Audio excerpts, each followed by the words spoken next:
Welcome to MFL Total Access.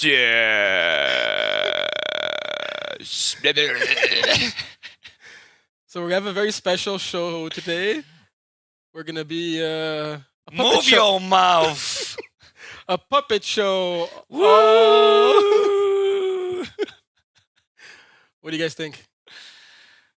Really like it. Show your Clap. Dolphins logo. Fins up, fins. How about him, Cowboys? So shout out to Chrissy, who was disguised as us for Halloween. People thought the MFL Total Access podcast was live at the field. All right, joke's on you. We're gonna go back. Bye bye.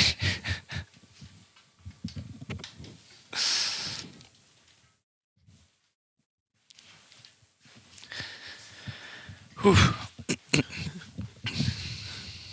What's poppin'? We're still alive? I think we're still live. Hey, everybody. We're keeping these on. Whew, they're warm. All right, so welcome to MFL Total Access. Let's go. I hear you in like echo. Yeah, so do I. And it's getting worse. I think they were wondering when we realize. Is it getting better? No. No. Well, you know what, like when you go camping and you throw a rock and it goes do do do do do do. I think we have to talk very slowly. Yeah.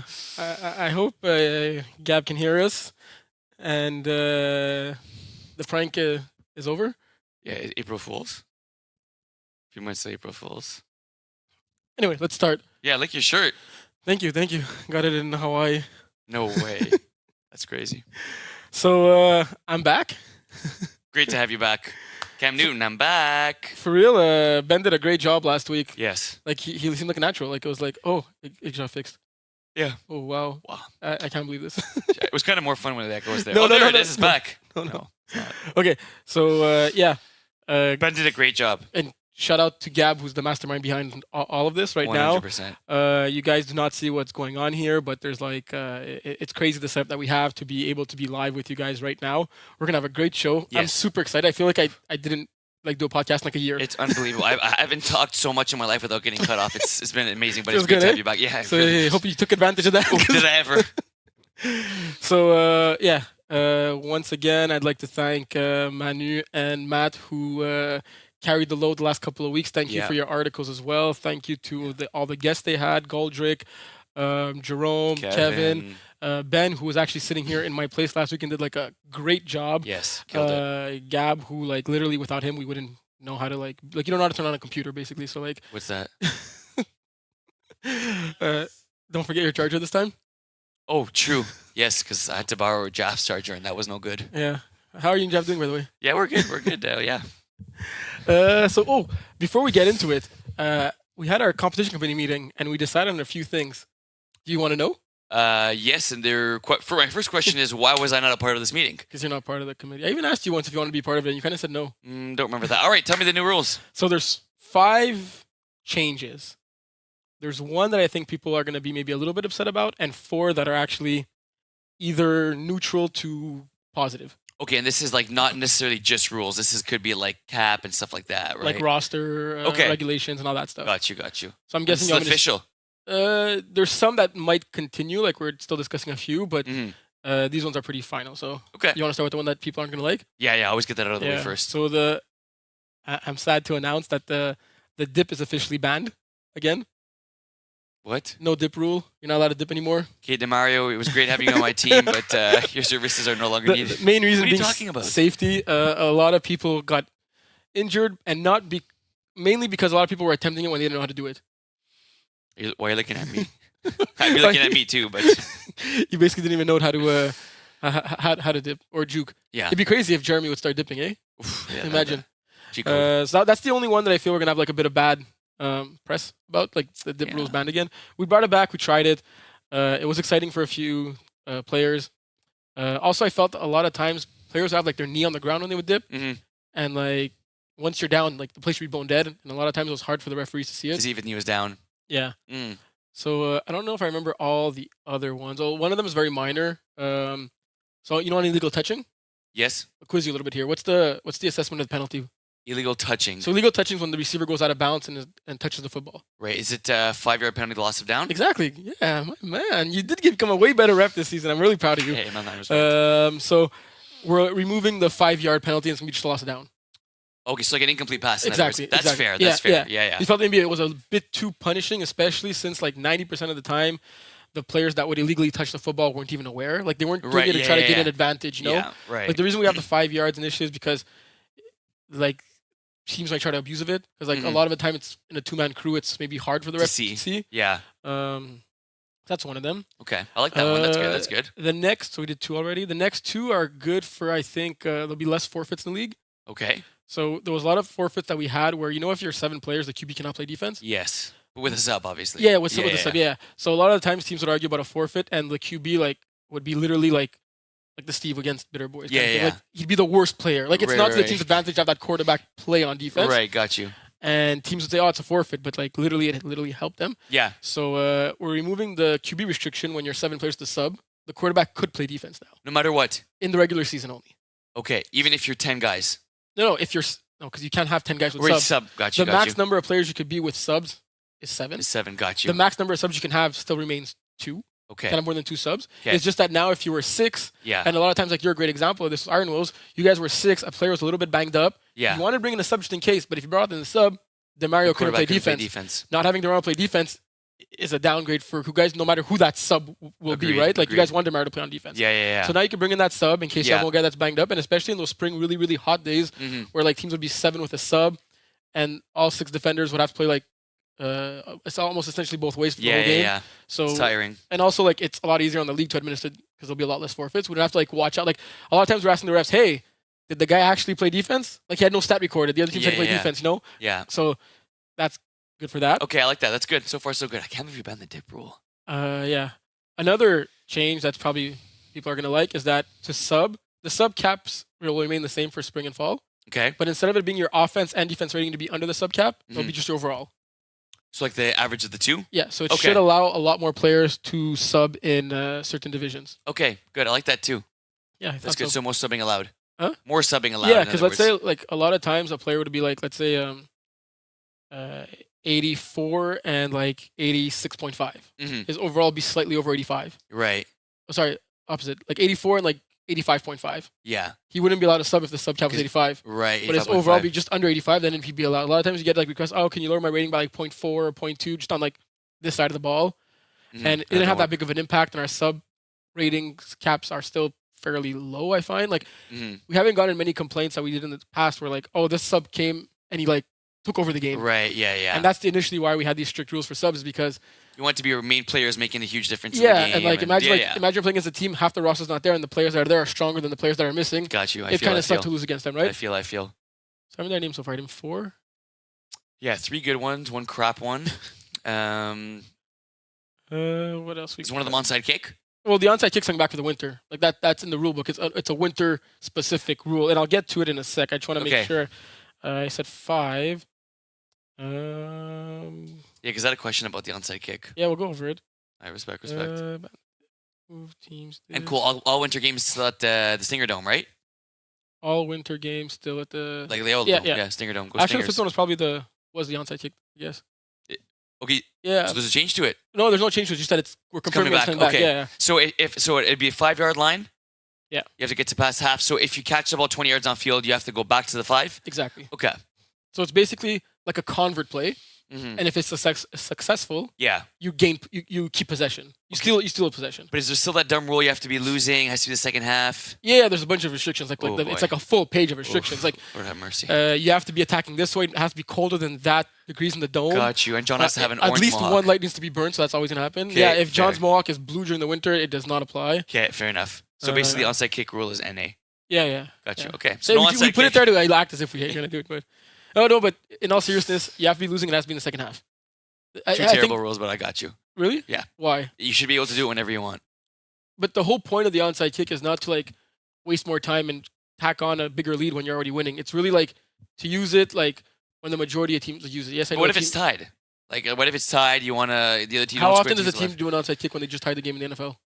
Very, very rarely. But at least having the opportunity is important. True. True halftime. Good call. It wasn't during halftime. It was right after. Yeah, true. During the halftime show, boop, onside kick. That'd be cool. I think that sums it up. Okay. Anyway, we're going to send an email to all captains before the winter season. I'll probably post something on the MFL players page. So nothing very major. Okay. Respect. Yep. That's pretty good. And this was all decided like a few minutes ago, eh? It was decided at we have our meeting usually at the get-together before the get-together starts. Oh, the one I wasn't invited to.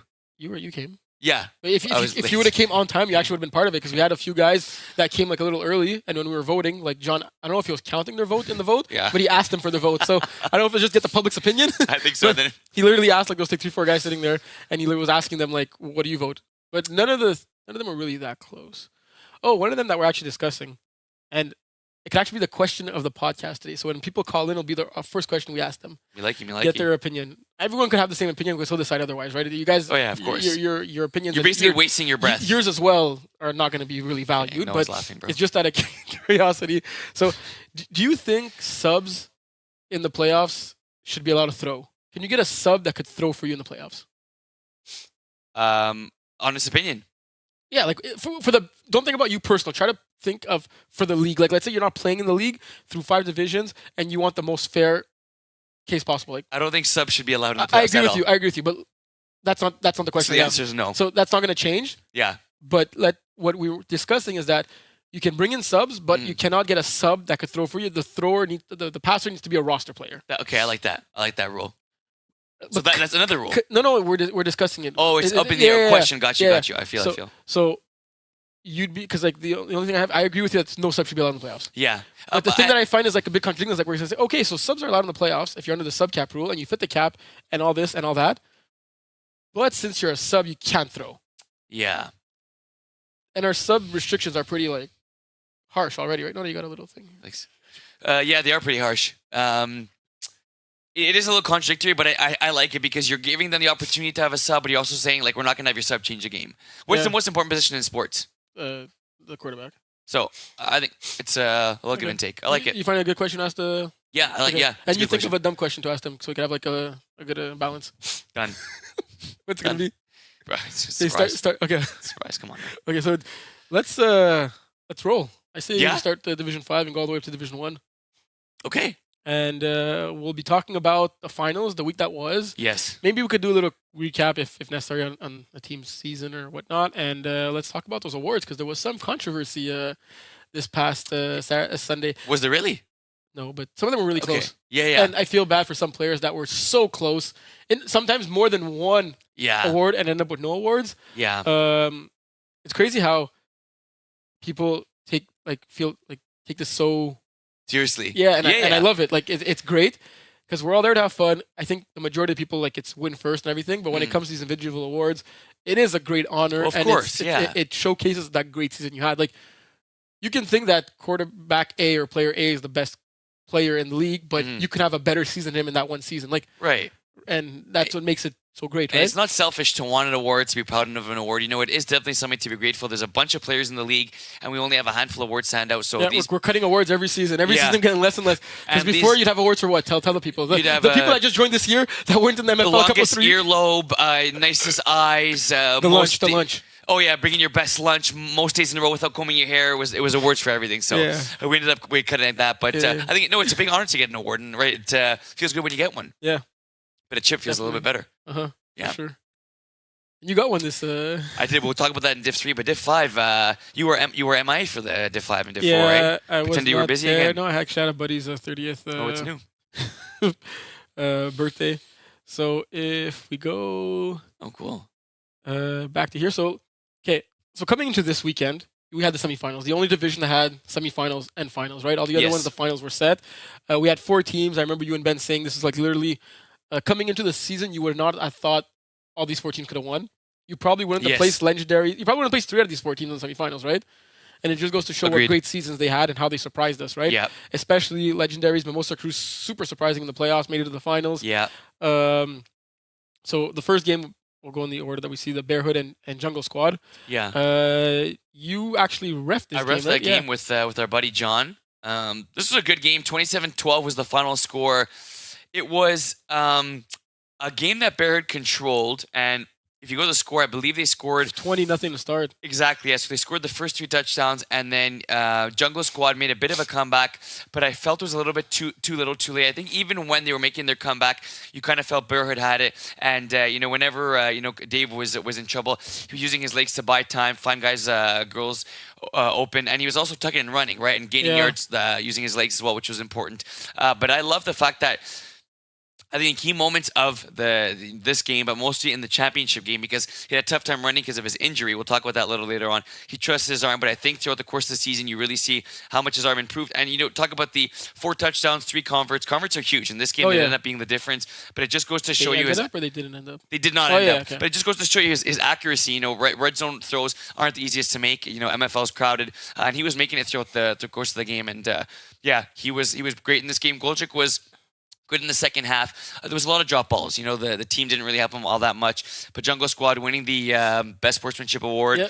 That's a huge award right now because it's one award for the whole league. Yeah. It used to be a divisional award. Now it's one award for the whole league. So they were literally the winner among the 51 teams we had this fall season. That's like a huge... Let's clap for them.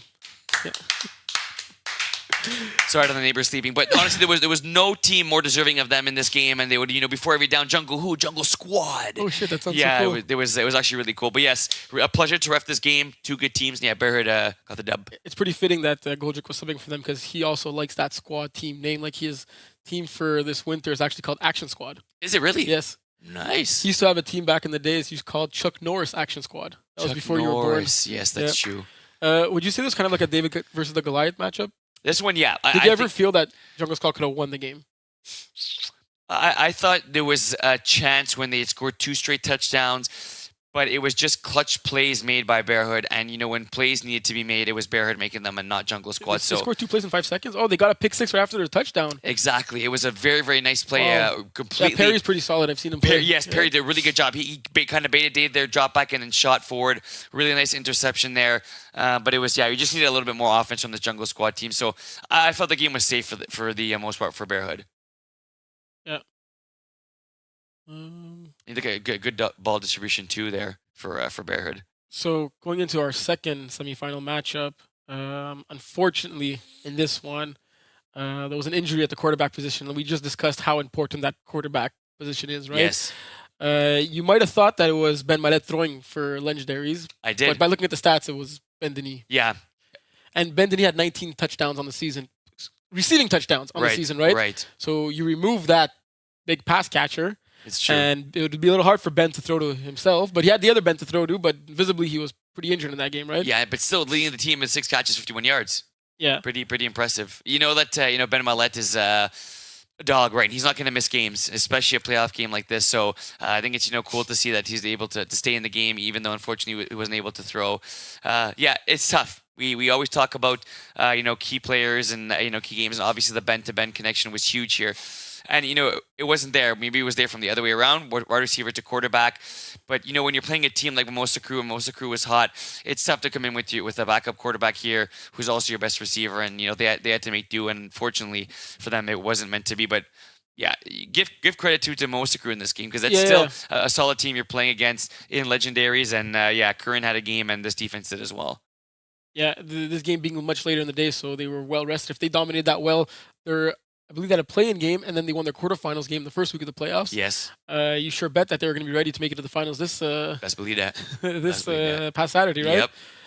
Yep. Doesn't take away from the great season the Legendaries had. I don't think anyone would have thought they would have made the semifinals, been part of the top 4 teams. Right? Teams like Blue Badgers, Grizzlies, and Phoenix are 3 teams that come to my mind that did not even play this past weekend, right? Crazy. Who were probably 3 of the top favorites in this division, right? I'd be really excited to see. I'm not sure if Legendaries are going to play in the winter, but if they come back our next outdoor season, it'd be really cool to see where this team's headed because I like the core. Yeah, and also great for Mimosa Crew, who has been playing a couple of seasons now, and they've more often than not been one and done in the playoffs, making it all the way to the finals. Yes, this was a championship game where one team was ready and the other team wasn't. It was just kind of one of those games where Bearhood took this game and, they kind of ran away with it. And, 12-6 at halftime, the game was within reach for Mimosa Crew. But, early come second half, Bearhood said, enough playing around. We're going to go out there and we're going to kind of make some noise. Really, really impressed with Dave St. John this game.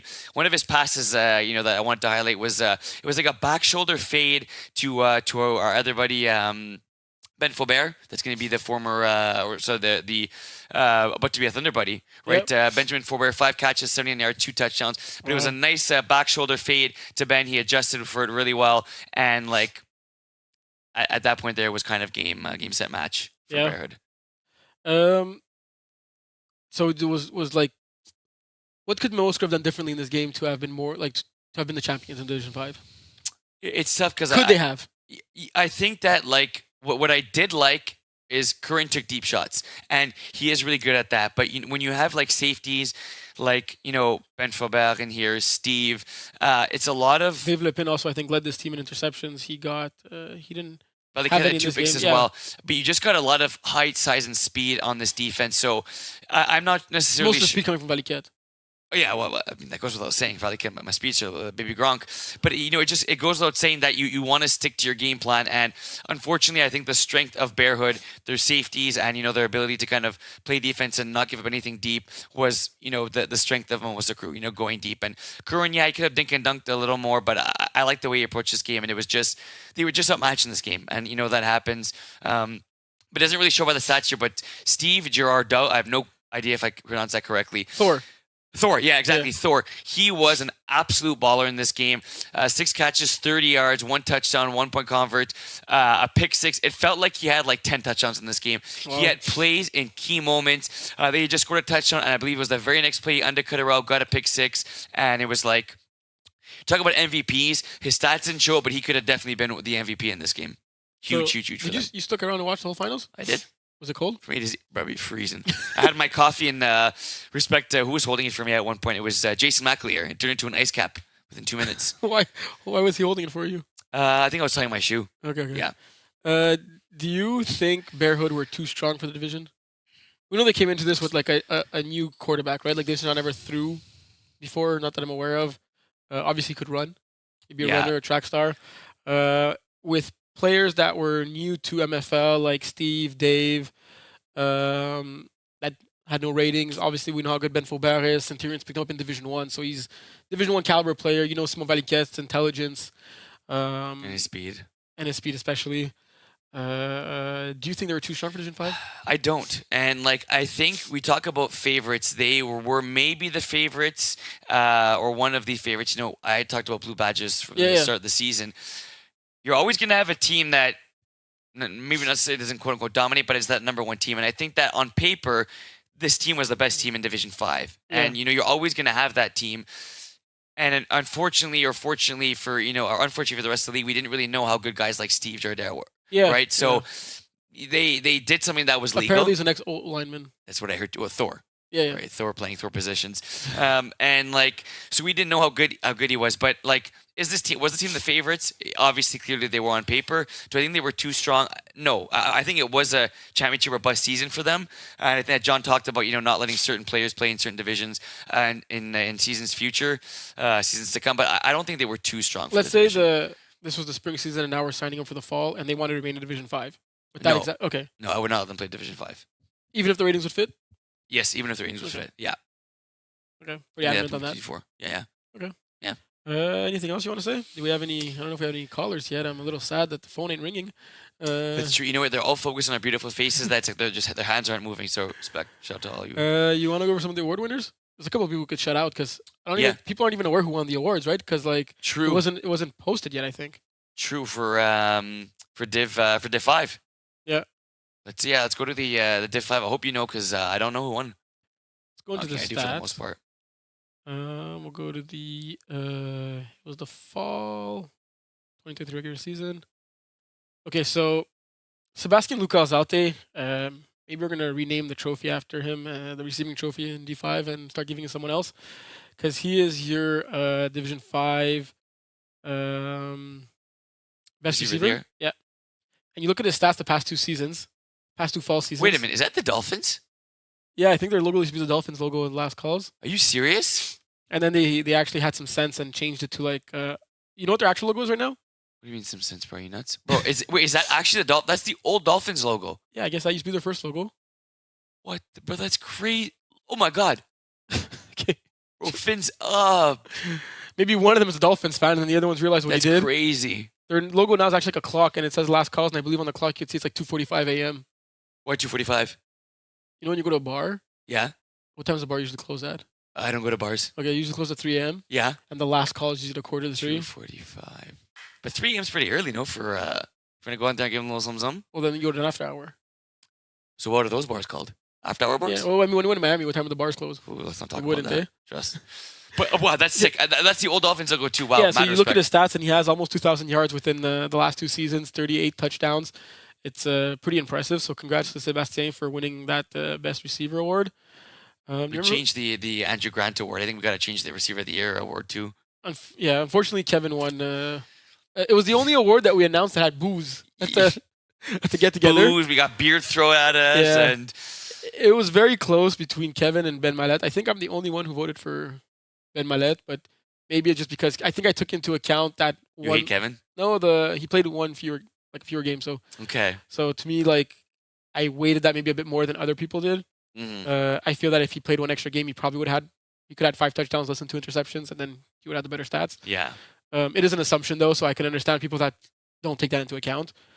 But impressive, Mallette was nominated for QB of the year in his first time season. playing. Yeah. And also, I think at the end of the day, Mallette preferred to be in the semifinals, whereas Kevin lost in the first round. Yeah, that's true. Game I ref. What other awards do we have? We had defensive player of the year. Oh, went to Max. Yeah, that was one of the easier awards. 18 picks. Yeah, in 10 games. 7 PDs, a pick 6. Yeah, and then if we look at the Ferrari trophy, you did not know this, but I feel I've told you this like every year, every award ceremony. I'm telling you why it's named the Ferrari trophy, and I think I'd say 99% of the league thinks the Ferrari trophy is named after. I know why it is though. The fast car. Yeah, that's why it is. No, it's not. It's named after Adriano Ferrari, who was the OG best rusher of the MFL, who had won it I think 3 or 4 times in a row, and then they named it after him. His last name was Ferrari. That's sick. That's sick. So he was born to be a rusher. Or a Ferrari driver. I'd say a rusher. Flag's more important. So Julie Leblanc-Goulet, congratulations. 21 sacks in 10 games. That's a very impressive feat. It was a tight race, right? Because Dave St. Jean and Mark right behind her at 18, and then you got Shamirka at 15. It's rare that you see so many rushers in double digits, right? Impressive. Like even Gabriel Chaput on Phoenix with 10 sacks in 8 games, like averaging over a sack a game. True. Same for Andrew and Ben Denis, our very own. Our boy. 9 games, 11 sacks. Respect. That was a tight one. I think the voting was very. I think I voted for Dave. Yeah. I've been the only one to vote for Dave here. Dave, who we don't talk about this league, but in Brossard he shattered the record. I think he got 33 sacks on the season. That's cool. So that's not just a Brossard record. I think that's an MFL record. I'm pretty sure that's an MFL. Even Adriano Ferrari never did that. He had 33 sacks in 10 games. Yeah. Was he rushing from line of scrimmage or? No, I think they would just at the end of the game, if it was a blowout, they would just say, "Okay, come sack me." Fair enough. Yeah. Fair enough. Do I mention all the awards? Playoff MVP. Oh yeah, playoff MVP, Simon Valiquette. Let's go. So, went over everything, right? Yeah. It's the last call if you want to call in for Division 5. LLC. Because we'll be moving along to Division 4. Div 4. Who I got to congratulate you. You were the only one who picked, I believe you were the only one, right? I think so too. You lone wolf the Winslow Fat on that, right? I've been loaning Wolf all season long. And giving myself a tap on the shoulder felt really good to we got to finally win my first. A guest that's coming in live, not a call-in guest. Said it was last call for Division 5. Oh wow. Really sad. Let's scooch over a little bit. Yeah. Get me in the frame. Right, so I'll just scoot over, I guess. Yeah, that's it. I'll be on the wheel, I guess. So Ben was hurt, so I had to throw. Like Terry said, my wife wasn't even sure who was who in that game because we both had the face ski mask and we have the more or less same shape, so it just happened so. But yeah, it was rough. I think I started good in the first half. We had 2 touchdowns that were caught back, out of bound and Gordon. When you step outside, then come back on one of my new players, he wasn't even aware of the rule. Okay, yeah. And it was aye. And I got to talk about it, but also my boy Gabriel had a TD on a corner. It touched both of his hands. It went down. So, yeah, for sure you could. But I mean, I loved it when you put the screen in front of Will's face and it was just you on the show. You could obviously do that, right? But I mean, he's aware. Like, but I mean, it was the first time in like whole season that I threw him a pass. I threw him a corner, right? Yeah. You went to the right place. I just like hope for the best. And like, I'm not saying I threw a perfect pass, far from it, right? Because like the stats really talk against me. But the thing is, Jean-Felix, I'm really sorry about last week. Well, I wasn't extremely fun with you as a QB, and then I QB like a 5 interception, no touchdown, but I did get 14 completions. Nice. And if to be fair, the two first interceptions they touched my receivers and first, and then tipped into I think Dag or whatever the guy in Mimosa played really good. Yeah, good defender. I wasn't aware of where he was. Then But you were- I knew his name, but I Yeah, wasn't sure which guy it was. But Right, then at the right. end of the game, I looked again. I was like, oh, that guy. Yeah. Okay, I see. He's good. Yeah, and just to add, I think Bear Hood. I think you're right. They shouldn't come back. They're way too good. It was so decisive as a final. Yeah. Steve was amazing. You said he was MVP. Like No, Valiquette? watch. No, Steve. Well, look, Thor. Thor. Yeah, I'd mentioned that he could have won MVP. Oh, Yeah.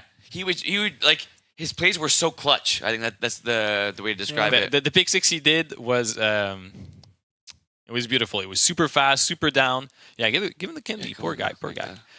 Yeah. So congrats to them. Congrats to Mimosa Crew too. They played Yeah. really well. Yeah. We'll send them the picture. Me and Gab, we took a picture. It's a nice picture.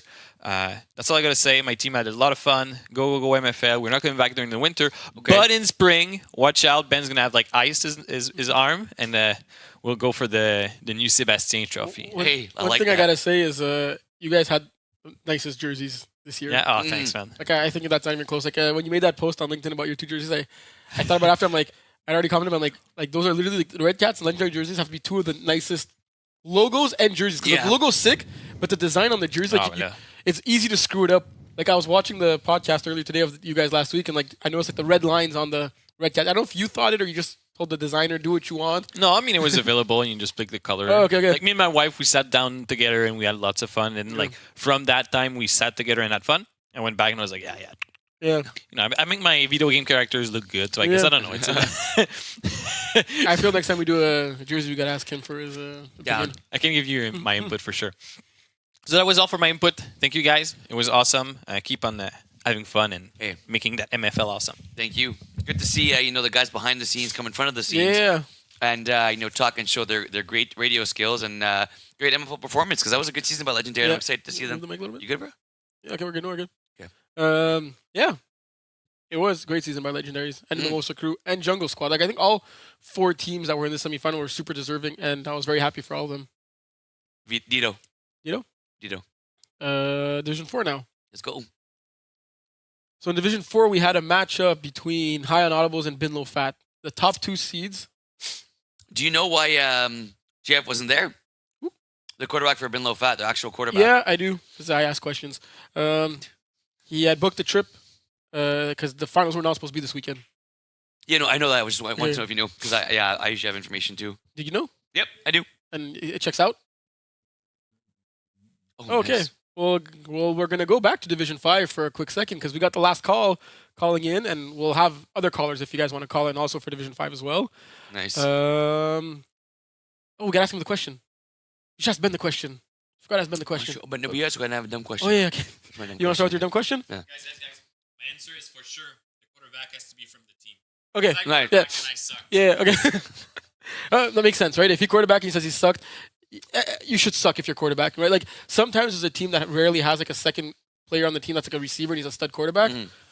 Like I think about like me when I got hurt with Thunder Buddies and you took over and you won the championship. Respect. So we got none other than Action Squad team captain himself, Goldrick, and he gets the brownie points for wearing his. Is that the Action Squad jersey? Hey Goldrick, can you hear us?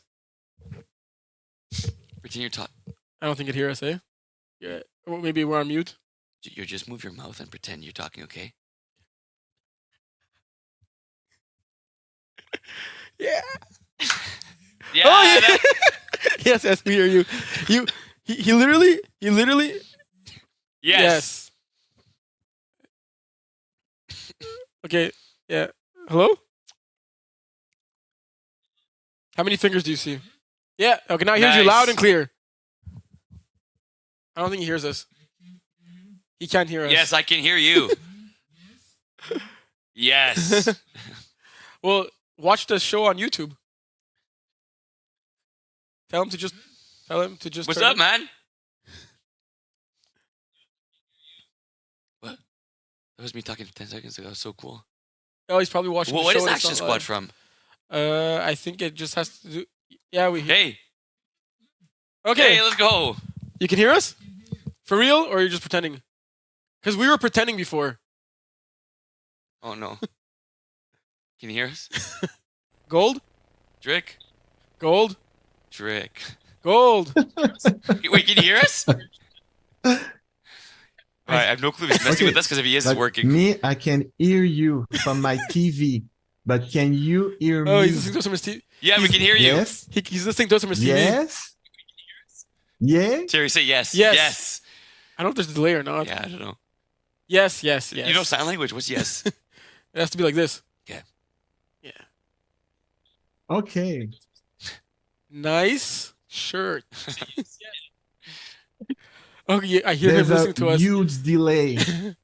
In case we see other penises on the TV, Terry. we'll have time to shut it off.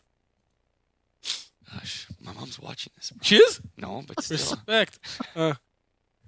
Your dad's not watching. Maybe, yeah. Now he won't. Hopefully not. He shut it off, eh? Yeah, well, there you go. Yeah, for those who don't know, yeah, I'm not gonna say anything. Yeah, don't say anything. What is Action Squad? It's an action squad, like a squad in action. No, but is it like based on like A-Team is based on a movie, right? I don't know. We'd have to ask Gold if he could hear us. Okay. So wait, Gold, what's Action Squad based on? I will pause, wait for the 10 seconds till he hears us, and he'll talk. 2, 3, 4, 5, 6. I think he says based on a movie. No, he'll talk. He'll talk. So Action Squad is basically a brand that came from my last team. Sorry, my last team was Chuck Norris Action Squad, which is fake group music, I think. And I cut out the Chuck Norris and I keep the Action Squad. I agree with cutting out the Chuck Norris. I remember I played in that division against you guys that season, and Chuck Norris action was very, very long to say. We have a question for you, Gold. I said fake group music because I think they have 3 songs on something like MySpace, but that's all. Okay. He literally sent the email to register his team like this morning or yesterday, and he already has the jersey. Oh, for winter. Yes. Oh, you thought it was for next spring? Yeah, where with 8-team the year we won the championship, Dave was saying we were gonna get it and we didn't even get our jersey. I still think they're waiting for the order. True. They didn't have it this year, and they won the championship, right? I think it's just Maybe keep they at need it. no jersey. So, Goldrick, we got a question for you. Wait for. We'll take a pause. Oh yeah, we're hearing. Now we're listening to ourselves. This is what Goldrick is hearing. Yeah, Okay, that's just so cool. we sound normal, right? No, we sound talking way too fast. Okay. Well, Joel is a perfect example for this because Jungle Squad had their quarterback get injured, their backup quarterback get injured, and Goldrick sub for them. So, the question of the day for you today is, Goldrick, should sub quarterbacks be allowed in the MFL playoffs? Joel is a perfect example for this because Jungle Squad had their quarterback get injured, backup quarterback get injured, and Goldrick sub for them. So, the question of the day for you today is, Goldrick, should sub quarterbacks be allowed in the MFL playoffs? From my view, totally like Willie on. I think that in the playoff there should be no sub allowed, but for the purpose of the league, which is a friendly league with like a family, I think that it's a good thing to include the QB in the subs with the same rules of the season. Like I mean the +10 rating limit. Yeah, the only thing is not everyone has those family values in their mind when they're picking that sub quarterback to come and demolish the other team as a sub, right? Oh. Yeah, fair enough. Yeah. You want to ask your dumb question? Yeah, look, Cat. Okay, my sure, I think okay. My dumb question of is the move is so we're close to the Christmas You season. are right. What did you say that about? Anyways, the Christmas season is coming on. So I want to know, Goldrick, why you think Elf is the best Christmas movie of all time. most of the Christmas season. You could have asked him what's his favorite Christmas movie. No, it's Elf. The Christmas season is coming on, so I want to know, Goldrick, why you think Elf is the best Christmas movie of all time. Imagine he hasn't seen it. No, it's Elf.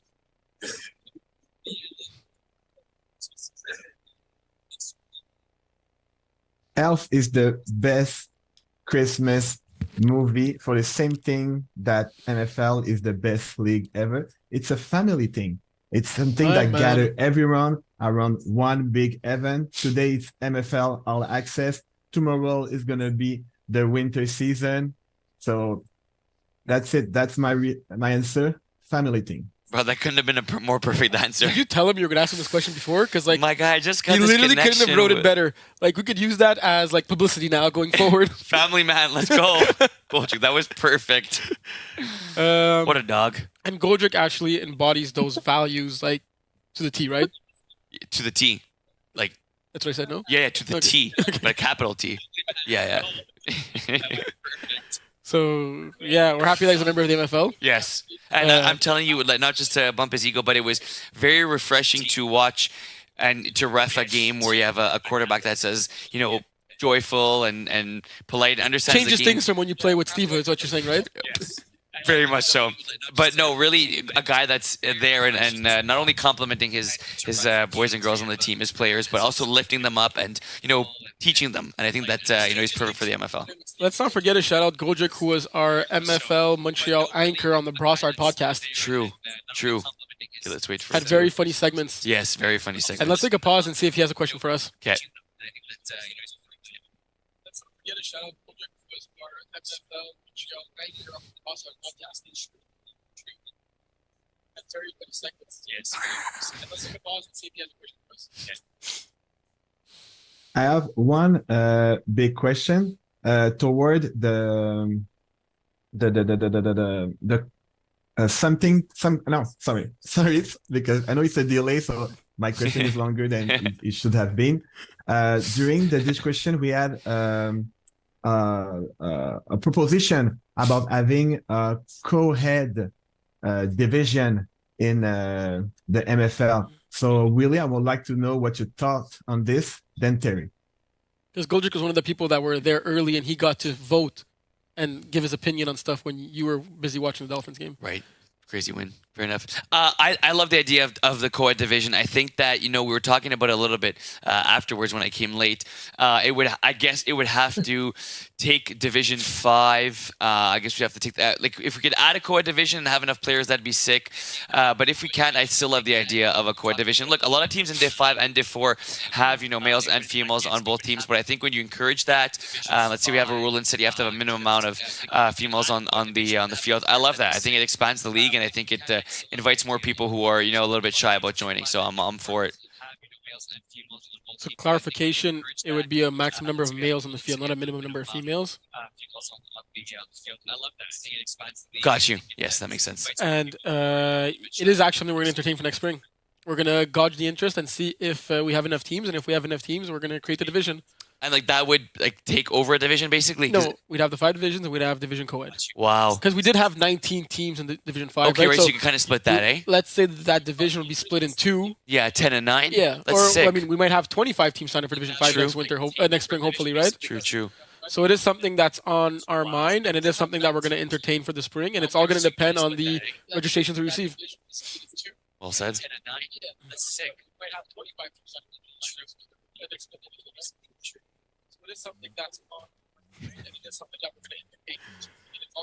All right, so thanks a lot, Goldrick, for being a part of our show. You're the first guest. We really first Zoom guest because we had a live So guest. before I go, I would like to give a big shout out to all the teams that are sub 4 in D5. It was a big joke. I'm on my team.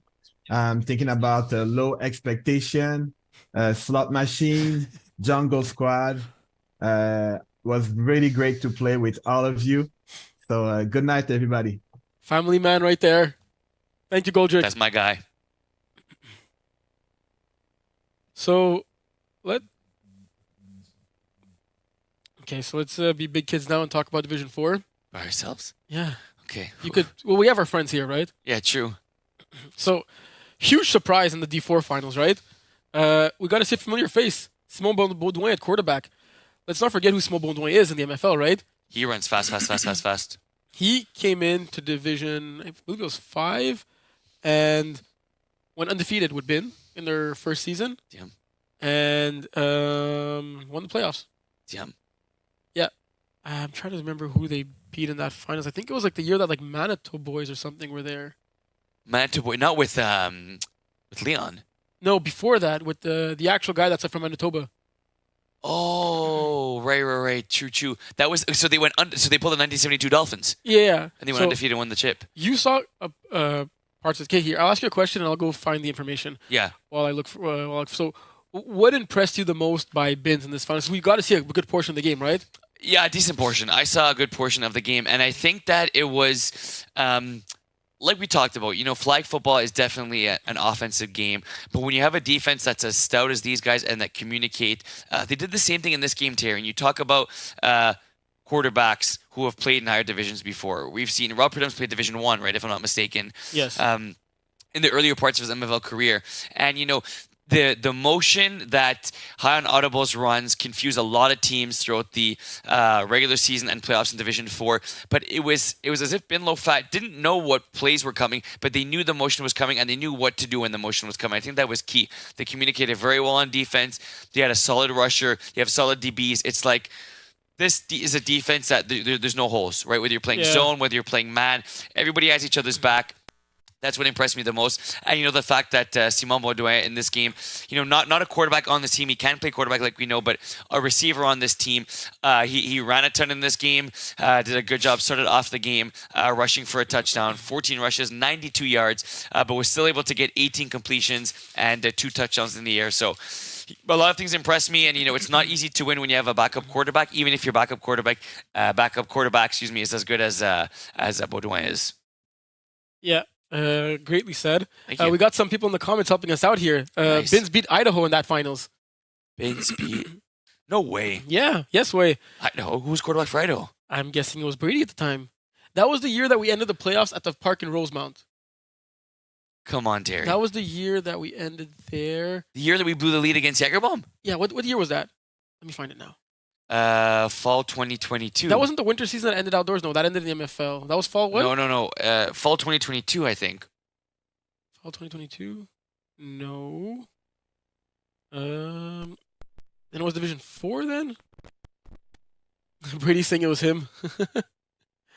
It was for definitely a fall season, right? Wow. Division 4? I'm sure it was fall 2022. Let's find it. It's bothering me. No, it was not fall 2022. It wasn't. Brady, it'd be nice if you actually helped out here. I'm trying to buy time. Fall 2021. There you go. Right, knew it. Wow. You look at the teams in fall 2021. Bin went 10-0.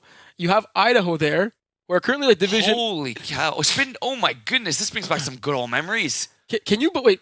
Pause. Let's Okay. take a step back. Time out. Can you You believe? have to call a timeout first. Time out. Okay. Can you believe Idaho are playing the same division as Drama Club, Mosaku, Gold Rush, Airborne, Spin Doctors, Sneaky Snakes, Manitoba Boys, Phoenix, and Bin? That's Can you ridiculous. believe Idaho started in this division? You know they say start at the bottom, now we here. For reals though? Like, can you look reals. what's on your screen? Look at Idaho, and that's not Idaho. Okay, wait a minute. Wait, that's wait a not minute, Idaho. Terry. That's Idaho. Okay, wait a minute, Terry. Wait a minute. But who was it? Just Brady and like 5 chipmunks that were on the team? That's a little salty. No. for I meant like actual chipmunks. Yeah, Terry. So Brady, you gotta go to roster. they got their boy Kyle Daniels and Eric wow. Shishachet. And Eric Shishachet. Harris, who has no last name. I remember talking about him. Harris with no last my name. God, Remember? I remember him too. There's a damn player on their team with no last name. And now they're winning Division 2 championships. Yes. Pretty freaking impressive. Holy shit. Wow. Yeah, Brady seemed just as good as he always was. Played 6 games, scored 25 touchdowns. Wow. Holy. Yeah, so It's you. I remember. That's when we realized his the name in his back was Dimples. yes. Yeah, I remember we looked at the all pink team. Oh my God, everyone made the playoffs. That's how long ago it was. My gosh. So yeah, all 3 this is- forfeits here. No, okay. I'll just say Bin Low Fat literally crushed everybody. Oh, now it's going to this season of Bin Low Fat. If we go to Idaho. And we look at this final, Wow. they literally crushed. This is with Baudouin at quarterback. You mean? Yes, and I remember I think I was reffing this game, and Baudouin was running Holy all cow. kinds. 9 for 58 yards, 20 of 30, 250 yards, 6 touchdowns. So when this Wow. bin team brought in Baudouin back to quarterback this team, he definitely had the experience with them, right? Let's fast forward back and go back to this past Saturday, Yeah, right? trust. Enough talking about fall 2021. Though. I'm glad we found it though, because it was Yeah, really yeah, gonna it was really gonna bother too. me. Yeah. So even though you were cheering for Bin, would you say that who would you say were the favorites coming into it? Into this game, Yes. I know it sounds silly, but for me, I would say Bin were. Really? Like I don't feel I was picking Bin the upset. I just Had they played in the you season? know why? I think Bin was coming in hotter than High Audibles were. I think that was Bin's only loss against High and Audibles, it wasn't even close. right. I mean, High and Audibles and Bin both lost early in the season. Right? High and Audibles had more straight wins than Bin did. It's true. I guess I just felt more impressed with It was the your way. gut, right? Yeah, it was. I felt more impressed with the way Bin were playing as of late. Okay. But I guess if you're doing a Vegas point spread, I guess High Audibles would be favorites. You guess? To completely contradict myself. Is that what you do best? Someone's got to do it, bro. So yeah, Rob Prudhomme, like you mentioned, an OG MFL Division 1 player when there was only one division. hmm So take it as Yeah, you want. still the best division. um, Also the worst, but still. yeah, and You good? so, yeah, I thought you did something. No, I'm good, Okay, thanks. okay. Yeah, like I remember, I don't know if you said it while I was trying to find the thing, but one thing that stuck out to me was that the score was literally 26-12, and High and Audibles got the ball twice, drove down the whole field twice, and got stopped in the red zone twice. I saw both of those live. Yeah, we were right next to each other, of course. What? I was with you when that happened. We were watching the game together. So, but how come you asked me if I saw some of this game? You weren't gone by that point. No, because I knew the answer was yes, we could talk about it. Oh. Yes. But that's the thing. It's tough to throw in the red zone, right? Especially when you have like big, tall, smart receivers like defenders like Bin. Got Yeah, and one of the things in the comment that Brady's saying is hasn't been one D4 like 3 of the last 4 seasons. Let's Yeah, actually for go real, see, because eh? I don't know if people know, but in the awards tab, we actually have a section for teams. It's not all about individual awards, folks. There's actually a team section for Come awards. on. You can see the inaugural D4 season. Your champs were none other Wow. than Thunder Buddies. Let's go. And Damn, what a fall from grace they had. Bin's won every fall season, so they've won the past 3 fall seasons. Wow. So you have fall 2023, 2022, and 2021 champs are Bin. That's So so sick with that logo there. I love that. which logo? Just the logos in general. They have to find Yeah. show me how to find that out. You didn't know about this, eh? But that, no, I had no clue. I just came out today. No, that's nice. Bro. It's been like this since the beginning of That's mad respect, man. So yeah, that's where you could see the past champs, and good Cool. call by Brady. And Matt Simon saying, and Bearhood are the ones that are too strong. Well, yes, Bearhood are too strong for Division 5. Ça n'empêche pas, un n'empêche pas l'autre, Simon, right? What does that mean? I mean, Bin could be too strong for Division 4, while Bearhood are too strong for Division 5. Yeah, that's possible. Exactly. Like, both can be true. Yes. Yes. Yeah, so Bin are definitely that fringe team that, like, when they play in Division 3, they're maybe like a 500 to below 500 Yeah. team. And then in Division 4, they're like a very dominant team. I think what they need is it's that quarterback play, right? They don't have the same quarterback when they're in Division 3 as David Michaud, whereas it's GF Laurent Leclerc, who's their quarterback in Division 4. Now they have their farm to the farm team in Division 5, where Yeah. that's their quarterback. Right. It's like the kind of like the girlfriend and wife and team. Okay. Right. Like, it's yeah, all the yeah, boys playing with different- their yeah. They're actually the ones that spoke to me about having a co-ed team after Really, that eh? game. Yeah, they were watching the D4 or 5 finals, and they were like, "It'd be cool to have like a co-ed division." Yeah. Even though they did pretty like okay towards the end of the season, they had a rough I start remember roughing it. I think Albert was quarterbacking. at some point. I mean, Yeah. they probably had a QB carousel, right? Yeah. No, it was Uh, a solid team there. But yeah, all that said, if you go back to this finals, like I was shocked that High and Elbows only scored 12 points, right? Yeah. Like this was. I mean, I'm not gonna want to talk out of my keister like you do. Yeah. Yeah, they had the best offense in the division. This was your best offense, right, in the whole Division 4, right? I don't see anyone with more than 292 points, averaging almost 30 points a game, and they got completely shut out. Yeah. No, I expected Bin to win this game, but I think I had something like a 31-26 point game.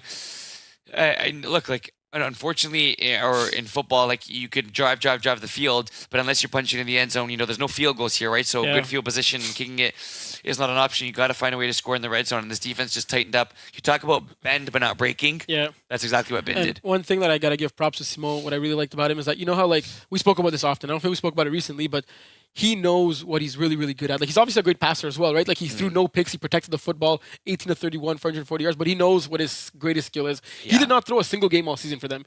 He knew the chemistry wasn't there. It was freezing cold. Yeah. It must have been hard to grip that football. He knew, okay, for us to win this championship, what I got to do, I got to run often. Yeah. He ran often, and I don't think anyone on that bin team No. gave a flying rat's know you know what? what, Yep. that he ran 14 times and didn't get more than a couple of passes. Because at the end of the day, winning is what's the most important thing, right? 100%. And if it took him to tuck it in 14 times for 92 yards, 2 tutties, They'll take it in a heartbeat. he'll take it forever. Yeah. Of course we do. What am I answering to? Maxi. Yeah, we got our boy Max Rosenfeld coming on. I don't know if he wants to talk about Division 5. I don't think he's a Division 4 guy. Oh, yeah, he's Yeah. Division 4. Yeah, Julie Mullers. shoot, they've been eliminated for a while now, so Yeah, I we forgot kinda about them. So we'll ask him what he wants to talk about. We have to, if we could go over the award winners too for Division 4. It's true. We didn't do that yet, eh? Yeah, we could go a little bit faster because I feel we might be here all night with Yeah, these yeah, guys. for real, eh? Pizza place gonna be closed by the time we're Yeah, done. for real. Let's hope the audio works this time. Hey Max, can you hear us? Let's go. You're talking.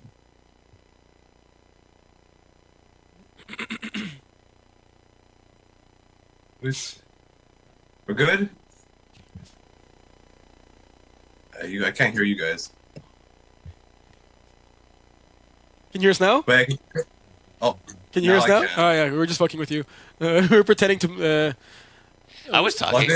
I was just gonna put it on YouTube and see if I could hear you that way. No, that was Yeah. horrible. Like, we love to have Goldjong, but thank God it was Goldjong because I wouldn't have had the patience to have that Yeah. conversation with anyone else. True. Sorry? I didn't speak. Oh, okay. It's the voices in my Yeah, head. yeah. We all got So how's those, it don't going, worry. Max? Pretty good. How was your honeymoon, Terry? It was great. It was literally amazing. Thanks for asking. At least someone asked.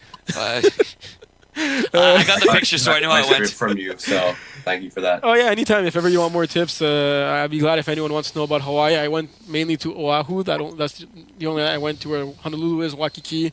I stayed there for 2.5 weeks. If anyone has any questions or is planning to go there, like I bothered a bunch of people who went to Hawaii before me to get info, so I'll gladly share back what I gained. And we're glad to have you on this week because I heard last week there was maybe some technical issues or stuff like that. That's what happens when Will is in charge. But nonetheless, we're happy you're here now. My second stint. Which division did you want to talk about? Whatever you guys want. I mean, Division 1 and 2 are still far away, so we could do 5. I can give you like 10 seconds about Division 1 and 2, but whatever you Yeah. guys want, really. Yeah. Yeah, like it. Let's start in Div 5. Glad you're on the show. I'm not sure I'm liking that shirt all that much, but yeah, we'll start in Division 5. What were your thoughts on how the season ended? Well, I want to first let your comment about my shirt. The Titans have always been bad, so I don't know how you could be a hater of the Titans. Seriously. Yeah, I guess that's true. We're Well, a team to hate. But okay, so in the spring, we didn't make the playoffs. Big booties. Then we made it in the fall, which is a big improvement for us. Josh to Rob, so we have a different quarterback. And I think we had a lot of new people, and they all improved like tremendously. I know for me, my fiance, she is finally learning where to be on defense. What's her name, Will? I know. Yeah, What's I know. her name? Last week Ben was talking about like playing with your partners, and it's the most fun I have, and it's also really fun to see them improve week to week. Mhm. I was telling her what to do, and she's like, I know, I got it. Like in the middle of the playoff game against Oh, Fairwood. let's go. It's the most fun for sure. Yeah. But big improvements, and the vibe of the team is just great overall. I've been trying to get my wife into flag, and I have a question for you about that. What, Yeah. Like now, the way she answered you, clearly she's all in. But was there like a switch that flipped at some point? Like at the beginning, did you have to like kind of force her to play, or I've been it came asking from her her? for like 3 years to play. And when I've been playing since like the start before either of you started, and she's been with me for like just about 9 years. So she's been here for all of it. And each year I would say, "Do you want to play?" And no. And then finally got a yes. So you know. And when she actually started playing, did she enjoy it from the beginning, or it took some time for her to actually like feel she's Yeah. having fun? Yeah, like she wasn't expecting to get a million catches or know exactly what she's doing right away. She just liked to be outside and run around, and she really kind of fell in love right away, which is very weird. I see myself alone on the screen. Yeah. Yeah, we do too. He just blocked his camera.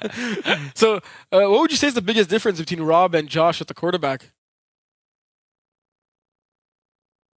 Did you mute yourself? We can't hear you no more. No, he's playing. He's planning to talk. He's doing. He's- You good? Yeah, we're good. We're good. I'm down to besmirch Josh though. So it's the mental part. He loses his cool. Rob throws a pick. He's like doesn't care. You know, he's on to the next play. I mean, Josh has got the physical skills, but he has to like put it together, I guess. And Rob is just like a really good, calming attitude vibe that really helped all of us, especially with having half our team being new. And I appreciated having the help of like having to manage everybody and Yeah. making sure everyone's happy and subbing well and stuff like that. Yeah, Rob's a great teammate. Josh as well. Yeah. I know that Rob, I played with him in lower divisions as well, and he's very good at teaching people who haven't played flag, especially on defense and at the quarterback position. Like you said, like I've seen his calm demeanor definitely helps, right? I was gonna say, I think calm is a perfect way to describe him. You know, it's no moment is ever too big for him, and he knows, what to say, when to say it, and it's always good to have a leader like that for sure. You want to go over Division 4 and what happened with those trolley holders? I think you guys had a better season than we thought you would. Before D4, I just want to comment on Bearhood. We played them in the semis. They were really, really good. I saw the comments in the YouTube chat that they're saying they're not too good for D5 or whatever, but that's like a bunch of BS for sure. The way I saw it is that Dave St. Jean, he's like a insane athlete, and it almost was like they were sandbagging throughout the year, and then he turned it on. Like he was throwing darts in our playoff game. He's an excellent player, quarterback. He's really good. So don't believe anything that Nani the Fur says or whatever it is. Yeah. That's Simon bunch of- Valiquette undercover. Bunch of BS. Yeah, He's excellent. He's that kind of a player, like we talked about. Eventually him improving, and his ability to run the football. But I think his ability to pass is what really took them over the hump. Yeah, he's like a D1 athlete, like top half for sure. And then he's just good. He's a good thrower. He just honestly, I think they sandbagged on purpose. They're up by 20 against us, 2, and then we came back. I wonder if they did it on purpose now. Questionable. Questionable behavior by Lalicounts for Simon Valiquette. Oh, what's new? Might have to put him in the MFL prison. Yeah, true. If anyone deserves. Div 4. Were you surprised with the winner? D4, well, our defense is really strong, and then we go as Josh goes. So we just didn't connect in the playoffs, and we scored 0 points, and that's how it goes sometimes. It's really hard to win a game by scoring 0 points. Yeah, I'm not sure if it's possible. Yeah, I mean, you could get a safety and win 2-0. Or a pick 6. You're getting 0 points. No, but you're scoring 0 points on offense. Got you. Yeah, like we gave up, I think, 18 points, so it's not like we gave up a ton. Mm-hmm. We just didn't score, and we drove the field, but we had some picks in the red zone or some drops here and there. But look, we learn, we move on. I had a lot of fun. A lot of the guys were my like teammates from D1 before, like a lot of trollers. Shout out to Andre. He's the best rusher in MFL history by far. Better than Adriano Ferrari? You should win MVP whenever you get there. You should win MVP as the rusher. The sack differential is crazy. His passes defended is nuts, and he really like set the tone for us, even being in games because he's so good. Were you playing when Adriano Ferrari was playing? Because he was on the Trollers, right? But I think that was before you were on the Trollers, correct? Yeah, I played against him. I never played as him. I wasn't a troller from the onset of trollerhood, but he's better than Adriano. Okay. For sure. So it's like an era. Adriano, it's like we're comparing to different OG. eras. We're comparing to different eras, right? Like it's really difficult because like Adriano is like the OG, best rusher back. He's the OG, for sure. Like Josh was the best quarterback in John when it started. So. Oh, wow! Then, wow. Yeah. So like literally these. I think Josh won MVP as quarterback, throwing more picks than touchdown passes because he was running around everywhere. Like he just buying time running around. Because I remember like the thing with Josh was like the face of MFL, right? He was winning awards left and right. If we had a logo, he'd be like the logo of the MFL. Yeah.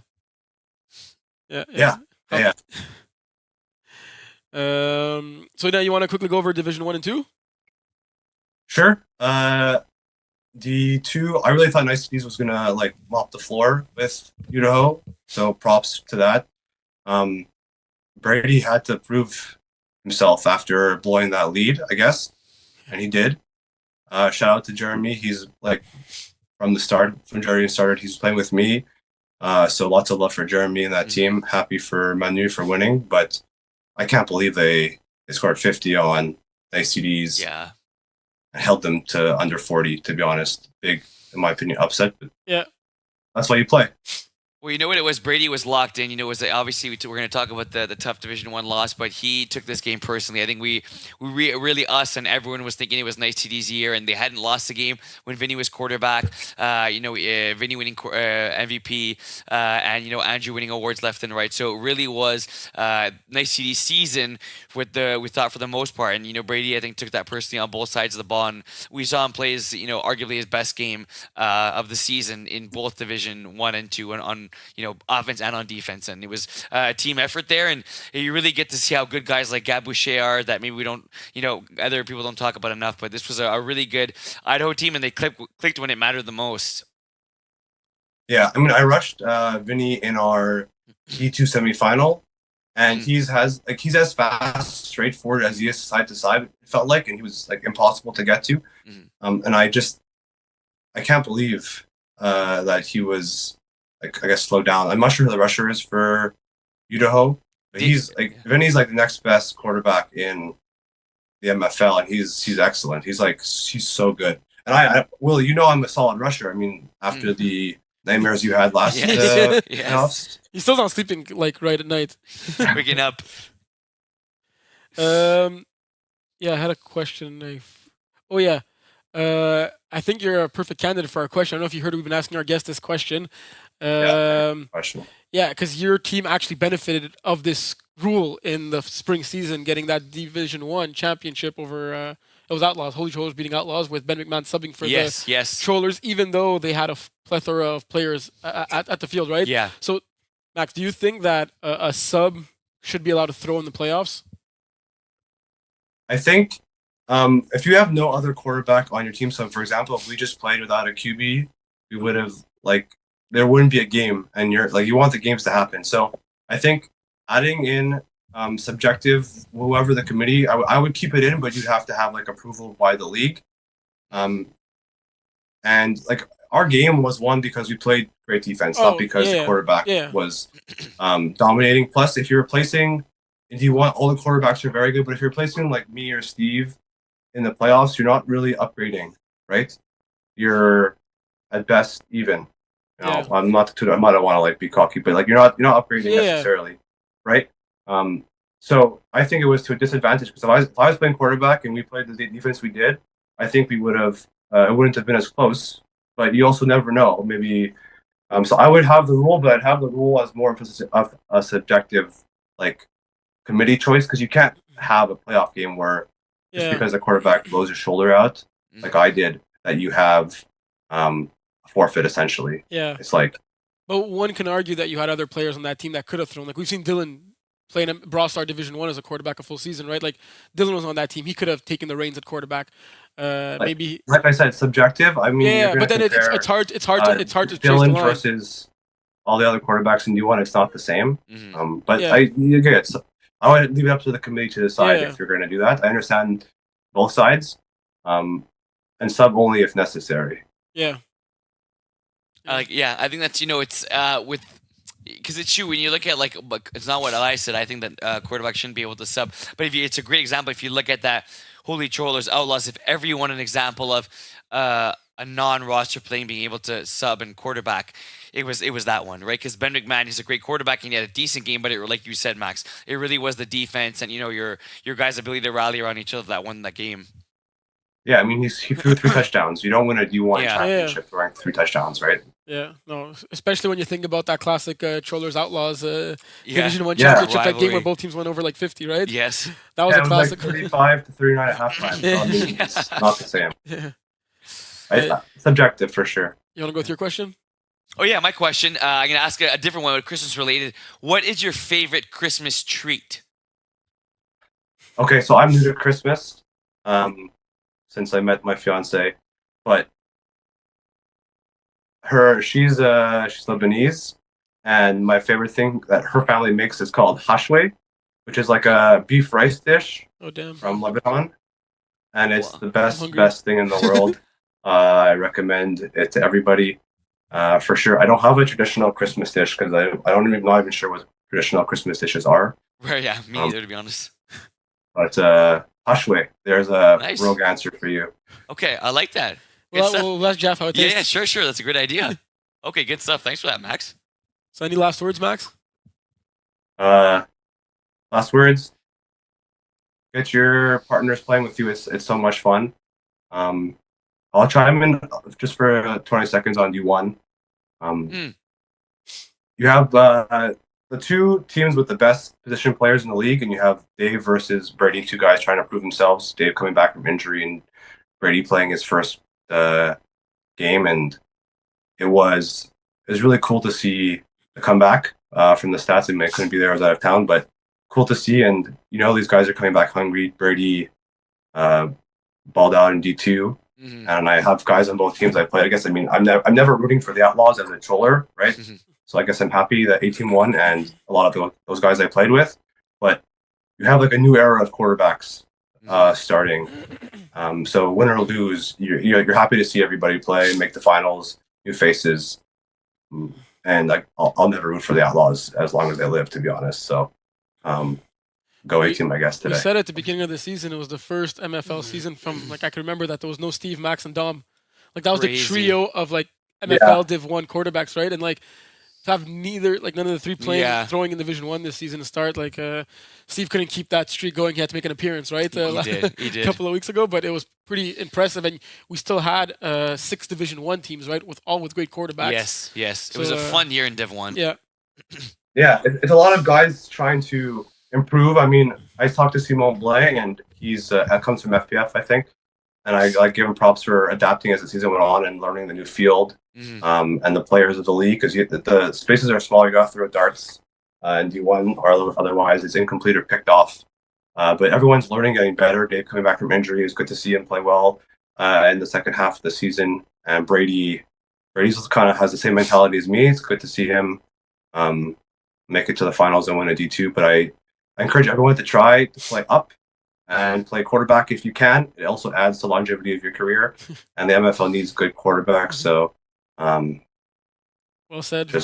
It's a good new season. Let's see what you all can do. I guess at QB. Well said. Yeah, man. For others, I like it. Thanks, Max. It was great to have you on, and talk soon. Hi, everybody. Good stuff, man. Good having you. That was good. Hey, good to finally get Max on the show. Yeah, give him a little more airtime. Yeah, because I have to make up for week. Last week, week before. Yeah. Nice. So I think we'll talk about, unless we have any other guests coming on, we'll talk about like some of these awards that we had in Division 4. Yes, true. So like we mentioned with Max, Andre won the Best Rusher Award, kind of doubling up the sacks of the... And 37 tackles. How is that possible? It was probably like 1 yard like tackles, right, when the quarterback managed to escape. Yeah. But shout out also to Bengali Kaba, who I think was a rookie in the MFL this season, coming from the Aces, getting 12 sacks in 10 games. Also very impressive for him, right? 14 tackles as well, and a safety.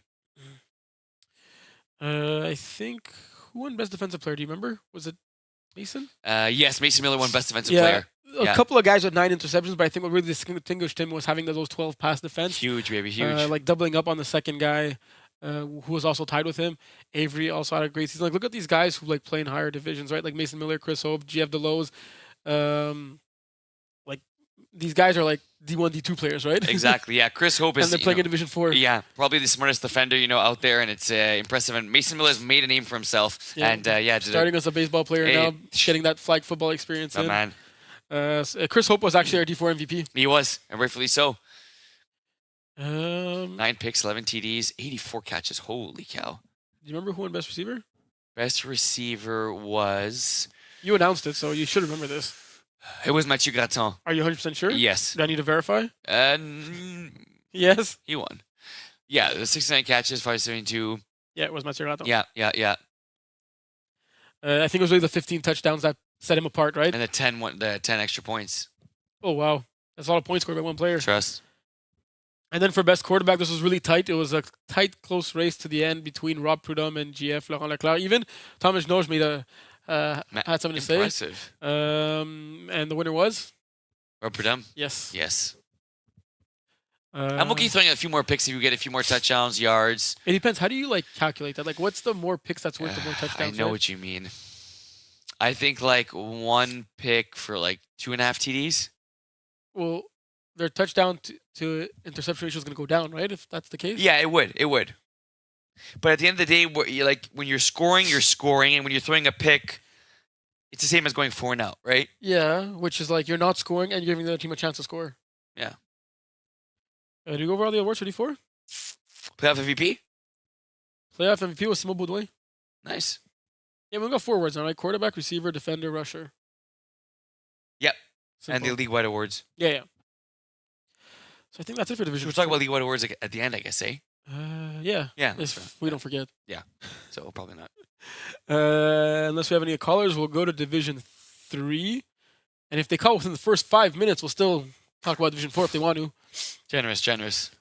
So Division 3 now. What a finals, eh, Willie? Oof, what a finals. I think before talking about the game, we have to like rewind to the spring finals when we were broadcasting with these headsets. Yes. And we were there, and we had taken a break. Bro, you okay? You want some water? Sorry, no. I'm good, thanks. Sorry. we had taken a break during, I believe, the semifinals of D4 to do the D4 Yes. finals, our last game.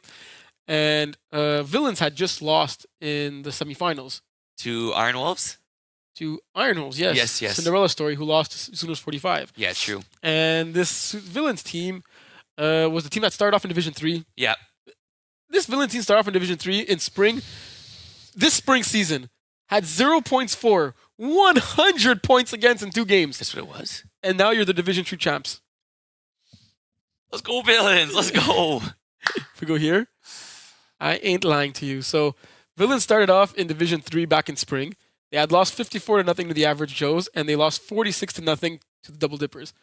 We moved them down to Division 4 after That's that. 100 total points against. That's literally what I said. Wow. I didn't say about 100.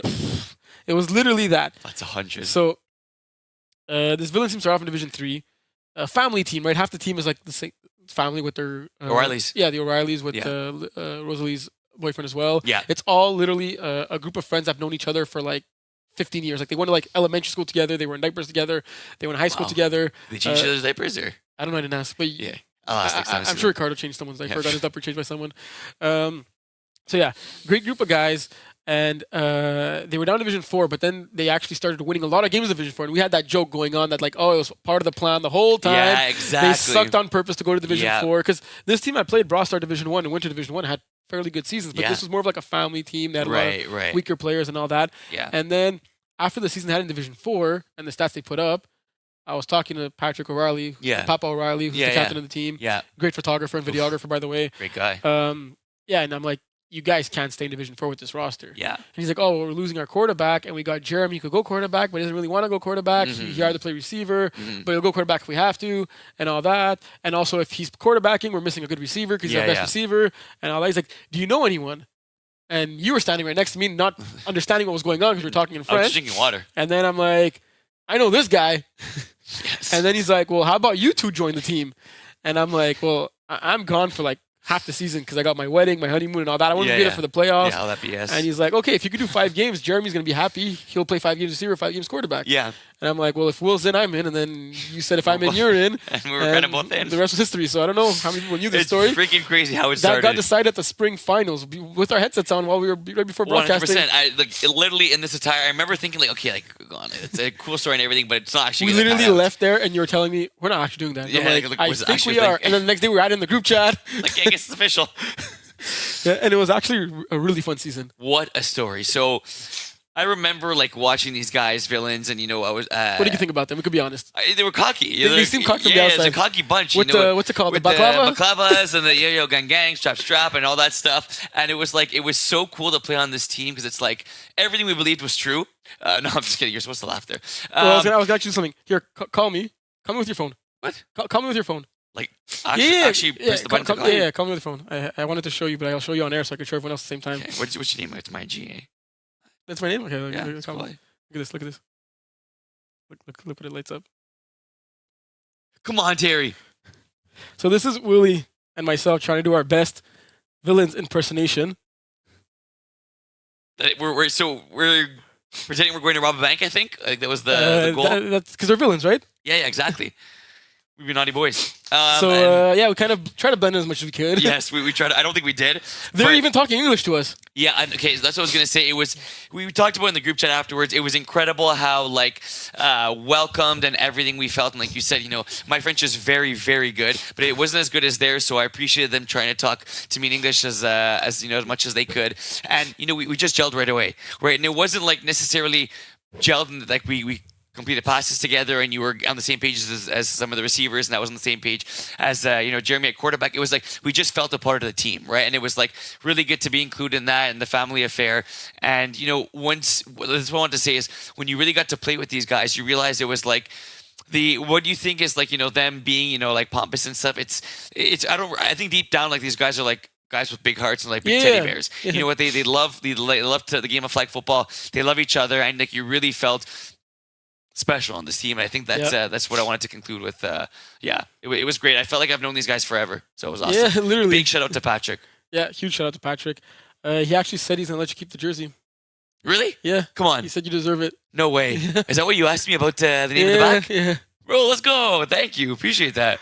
Yes, let's talk about this game because I know that Ben last week said he wouldn't have maybe expected Raw Sauce Villains in the finals, and there could have been so many different combinations, right? Like I think coming into the season, Double Dippers and Red Cats were probably two of the favorites, right? Who got maybe upset in the semifinals by these two teams. Mm-hmm. You also had Pocket Rockets, who I think were the division favorites, coming into the season, right? Especially with the season Pio had last year, he threw 51 touchdowns in Division 3, man. That was unbelievable. And he could have thrown more if he threw you the ball more, right? That year. Yeah.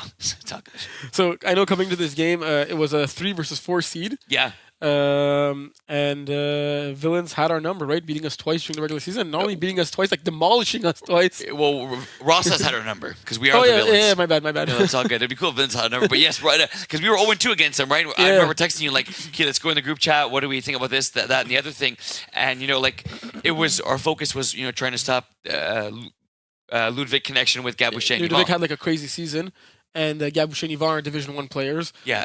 Both balling out.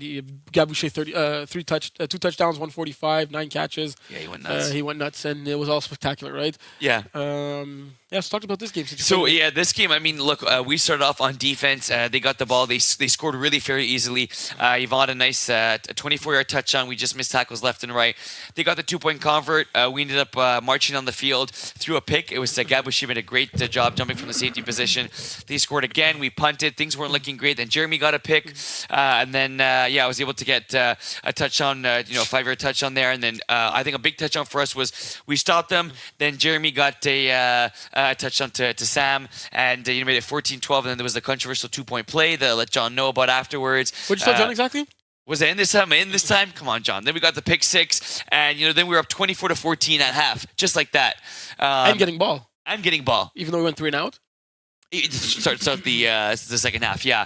And we did clutch up on defense, when it mattered most. I think that it took a little bit of time to kind of figure out this game and figure out the way that Ross likes to play offense. And yeah, I think that ultimately. Big shout out to Sam calling the defense and Rico who rushed. He didn't get. I'm not sure if he got any sacks in this game. I think he got 1. Yeah, he may have gotten 1, but. He got 1, and a few of the picks were because of him. Putting pressure on. You said your pick 6 was thanks to him. Yes, it was a kind of Ludwig panic, just threw it up there, and I was able to get the pick. So Ludwig struggled in big part to him, and our defense as a whole. And it was really good to see us down 14-0 but not panic. I never really felt the game was in doubt. Was I a little nervous? Yeah, maybe, but I always thought that we had a chance to come back, and it was a great story, and we did. What a leader Jeremy is! Like take this team on his back, like as a quarterback, as a defender, as a runner. Yes. It reminds me of Diego, with the Sooners 45, right? Similar type player. Yeah. As big of an impact. Yes. Like a great guy that's loved by a lot of people.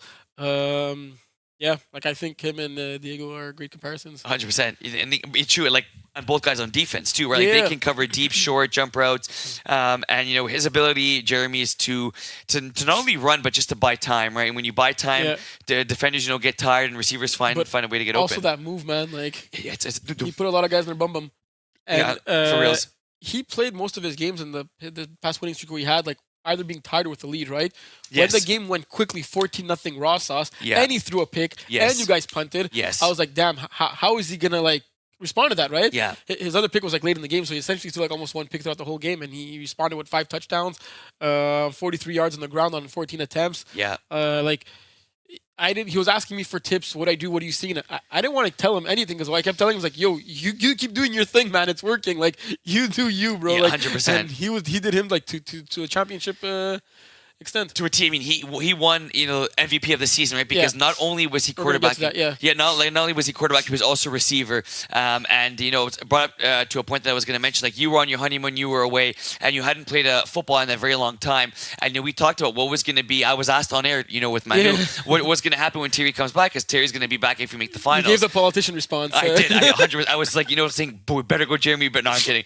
But yeah, I wanted to say like you guys got to figure it out, and I think it was I told you, very honorable of you to kind of take that step back, and would it have been wise for you to come in and throw when you haven't thrown in a while? Maybe yes, maybe no, but for your ability to kind of say, Jeremy, you're the leader of this team, take it. It's not easy. So it wasn't even a question for me. Like it was so obvious. Like had this been my team that I threw for the past 5 seasons, it would have been a different question. I came in this team, I threw five games for them. Yeah. Jeremy knows these people since he's been in diapers, like we said, right? Yeah. And by that time, he had a great connection with you, right? Like early on in the season, you were maybe catching more balls than I was understanding than he was, but by the end of the season, you look at your stats, you couldn't tell who was throwing to you. Yeah. So just to touch upon what you were saying, that Jeremy's our MVP, looking at the stats on this season, like Jeremy he played all 10 games, but he literally played 5 games as a receiver, 5 games as a quarterback. He had the 3rd most receiving yards in the league. That's like crazy. I told him if I threw for all 10 games, you would have won best receiver, hands down. He almost had 100 yards a game, right? 5 games, 479. Yeah, what is it? He's like 50 yards behind Nick Eagley, who had the most yards. He a couple of touchdowns behind. Yeah. But he yards wise and reception wise, he's right up there with the receiver Alec Gregwell, who won best receiver. It's freaking impressive in the division. And like even looking at his passing stats, where he only quarterbacked 5 games, right? You look at him; he's 19-1. He played 5 games. He was averaging about 4 touchdowns a game, plus his rushing touchdowns. Yeah. 1 interception in 5 games. Like he literally threw for 5 full games and only threw 1 interception. Man, that's crazy. Like it maybe wouldn't have been a simple times 2, but at 38-2 is that's best Good. quarterback. So like it's a pretty good ratio. You could easily argue that had he played 10 games with quarterback or 10 games with receiver, he would have won best receiver or best quarterback. The vote. It was unanimous. It wasn't just 100%. 100%. It was a unanimous vote by the committee. He was your Division 3 MVP this year. Just to continue with the other awards. Bless you.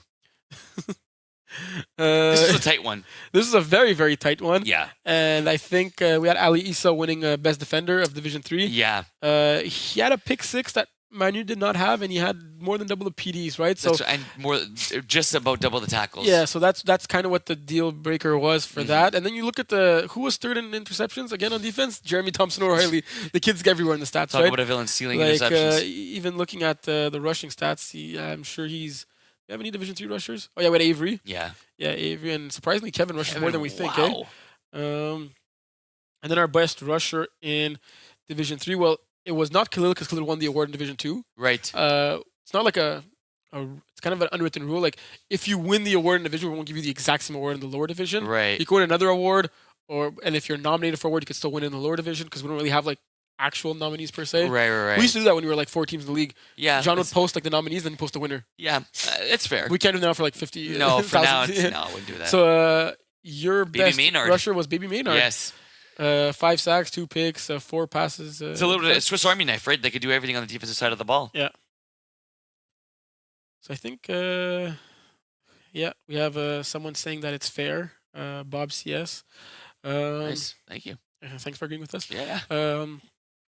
I think that's it for Division 3. I hope the folks liked the little backstory. I think we spoke about villains a lot, but I think it was funny to say because like a lot of people were like, how do you guys get on villains? Like, Yeah, for real. So at least now they can understand how that happened. It was strange. Yeah. Because we went to get water during our podcast. Champions for life with them. Let's go. Their first MFL championship, right? Their first flag football That's awesome. championship. Honored to be a part of it, boys. Yeah. It was an absolute blast. Let's go. What's up, dog? Division 2 now. Div 2. So I think it was upset special like throughout the whole weekend, right? Like there was a bunch of upsets, but none bigger than this one. So Brian, you can mute us now or just shut everything off. You know how John updated the ratings and you don't see Where's my candy? I finished all. You know how you don't see the banner up on the website anymore here? Because now we're like, if you go in the standings, we're officially like spring 2024. Because to run the ratings, you got to go up until next season to count the past season because it only counts past seasons. Okay, got you. So you have to like say we're in 2024 now. Right now. Yeah. So that's why it has no banner up there. And Brian was telling John, oh, can you leave it like that? So when I go through the whole winter, clicking on D2 and seeing that. Fair. Speaking about ratings, I'll say it again at the end. But yeah, McSweeney asked me when the ratings were going to be up. Oh, they're actually up now. So They are? They I got told them like 2 weeks. no, we're quick, man. Really? Hey, respect. So I think John actually ran them on Sunday.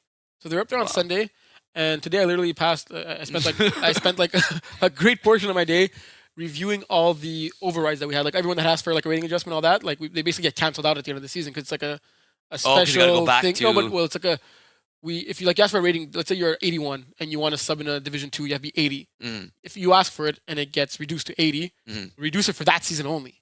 Got you. So at got the end of you. the Yeah, season, yeah, we'll it goes remove back. that lock. Okay, And makes sense. Maybe you would have sucked that year and you would have came down to 79 and Anyways. you'd be okay. Yeah. Maybe you'd go back to an 83. So like all those are manually done. So like Right, John right. ran everything for the whole league, Yeah. and I took care of checking all the rating adjustments. So people that had Nice. a lower rating that asked for it, like that's gone now. If you want to ask for it again, you email us. We have the committee to review that. We did not finalize our rating caps for the winter season, Okay. but they're going to look very close to what Division 2, 4, and 5 are. Do we know how many divisions are going to be for winter? 3. Okay, nice. So Winter Division 1 is going to be similar to the Summer Division 2. Okay. Winter Division 2 and 3 are going to be similar to Divisions 4 and 5. Okay. So it's cool because the majority of our Winter D1 teams are essentially like D3 teams. Like think about Master Chiefs in Idaho last year when they were still Division 3 teams. True. Playing Okay. in the finals. And it also gives the chance to have some better teams there, and the Division 3 teams could compete against them to see if they're worthy of Division 2 True. next season. Like we have a couple of teams who are already registered, like Red Cats, for example, and I believe Double Dippers as well, who will be playing in Winter Division 1. Yeah. Yeah. And where was I going with this? So yeah, so ratings are officially now on the website. Okay, cool. And they should be good. We might still tweak them. Like we're going to send out an email by the end of the week when everything's going to be officially done. Mhm. We're looking at tweaking the algorithm a little bit to make it more fair. More fair meaning. So basically right now, I could give it a quick rundown. If someone has a very, very, very dominant season, like a la Sebastian Lucas out there, where he has like double the receiving yards as everyone else, Mhm. it makes everyone else's ratings like really low because it's comparing how far are you from like the best guy. Okay, got you. Now we're going to do something more of like a ranking system. So like if you're second to the best guy, Mhm. you'll have like a closer rating to the best guy kind of thing. Because like Okay. it won't change anything for normal distributions. Mhm. So like when the top receiver has like 600 yards and the second one has like 550 and the third one has like 500, like regularly it's like that. So Mhm. that will stay the same whether Right. any scenario we do it. It'll just help out for the times where players are playing in divisions that they might not supposed to be. Mhm. So like Andre, for example, who had 24 sacks and Yeah. second had 2012, Yeah. like that's more on Andre being too good of a rusher You're right. in that division than Right. on Bagali only having 12 12 sacks. sacks, yes. Who had a great season. Yeah. So the old way, Bagali had like a very, very low rating because he's like half as good as Andre because he had half the sacks as Andre. Right, but But right It's not now, really how we do indicative. it, it'd be like Bengali's still the second best rusher in the division. got So you. Makes sense. it doesn't. I feel we felt we're gonna test out. It's like we're looking at that's basically the mindset we have, and it doesn't really like hinder the way that it works now for the times that it works correctly. It corrects the times where it's not working correctly. And you have like Gotcha. that outlier, like that Sebastian who has like double the receiving yards with and everybody Andre. else. Yeah, so we're gonna look at it. I don't think it's gonna shift all that much, Okay. and then when everything's finalized, we'll let you guys know. Nice, good stuff. So getting back to that D2 finals, Yes. if you had one lock of the week, It was nice. Nice Lee's winning the championship. It really was. And like I expected it to be a high scoring game. It was for one team. It was, and scoring 38 points is also not bad, but it just like you look here, and for me the most impressive stat was Dave Brisson getting 3 sacks. Max had just mentioned the fact that he found Vinny slippery and super elusive, and then there was times we had Rob rushing him, and there didn't seem to be a rusher that kind of figured Vinny out, and like Vinny was still able to put up in this game 38 points, and he had 6 passing touchdowns, but I really feel like there was a few throws that were off. Because of the pressure of Dave Brisson, and that's not recorded in these stats. And his 3 sacks there are huge, and one of his picks I believe was also due to him. And like we had defenses scratching their heads all season long on how to slow down this team, and they didn't shut down the nice TD's team offense because you can't, but they slowed it down. Yeah. And when you have a quarterback on the other side like Brady, and when you got a bunch of receivers like Idaho did, this was the perfect recipe for success for this Idaho team, and they capitalized perfectly. They used it perfectly, and like I said, it was Brady at this point he was Hulk, and he was like, "Ain't nobody gonna stop me from winning a chip here."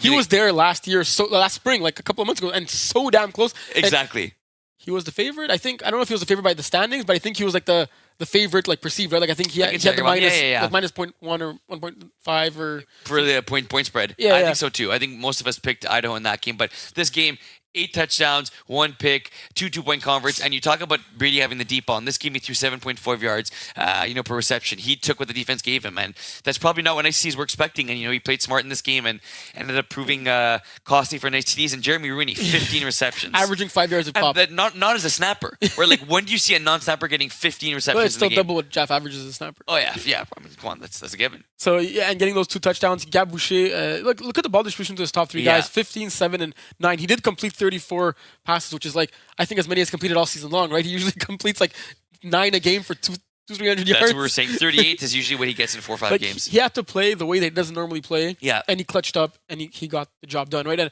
I remember in the warm up, John and I were reffing this game with Hollowak, and like John looks to me, he's like, "How did NICTs fit in Division 2?" Like he's looking at their players, looking at them warm up. He's like, "How is this a Division 2 team?" I right? I know. And I'm like, yeah, like they had a couple of new guys. They had just great like roster composure, and like the way Brian built this roster was great, right? Yeah. And they had like ballers like across the board, right? Like you look at this team, and like not saying Idaho weren't ballers. Idaho had great guys too, but like I I mean, look at that. You have you have an 18 player in James Colley. You have an 18 player in Sean Haney. You have an Iron Wolves player in Demario Cooper. You have an 18 player in Andrew Grant. Yeah. You have 3 D1 champions playing on that team. Yes. Sounds like a D1 squad to me. Yeah. Yeah. Who are the other 2 that are not Vinny? Well, Vinny won D1. Oh, Vinny, 18 players true as well. You're right. Yeah, because he. Well, Vinny's a back-to-back D1 champion. That is he also true. played with the Trollers, right? There you go. Good call. It's true. Doesn't throw for them, but still play. He had 2 picks in that game. He was huge. He was difference maker in that Division 1 game. Yeah.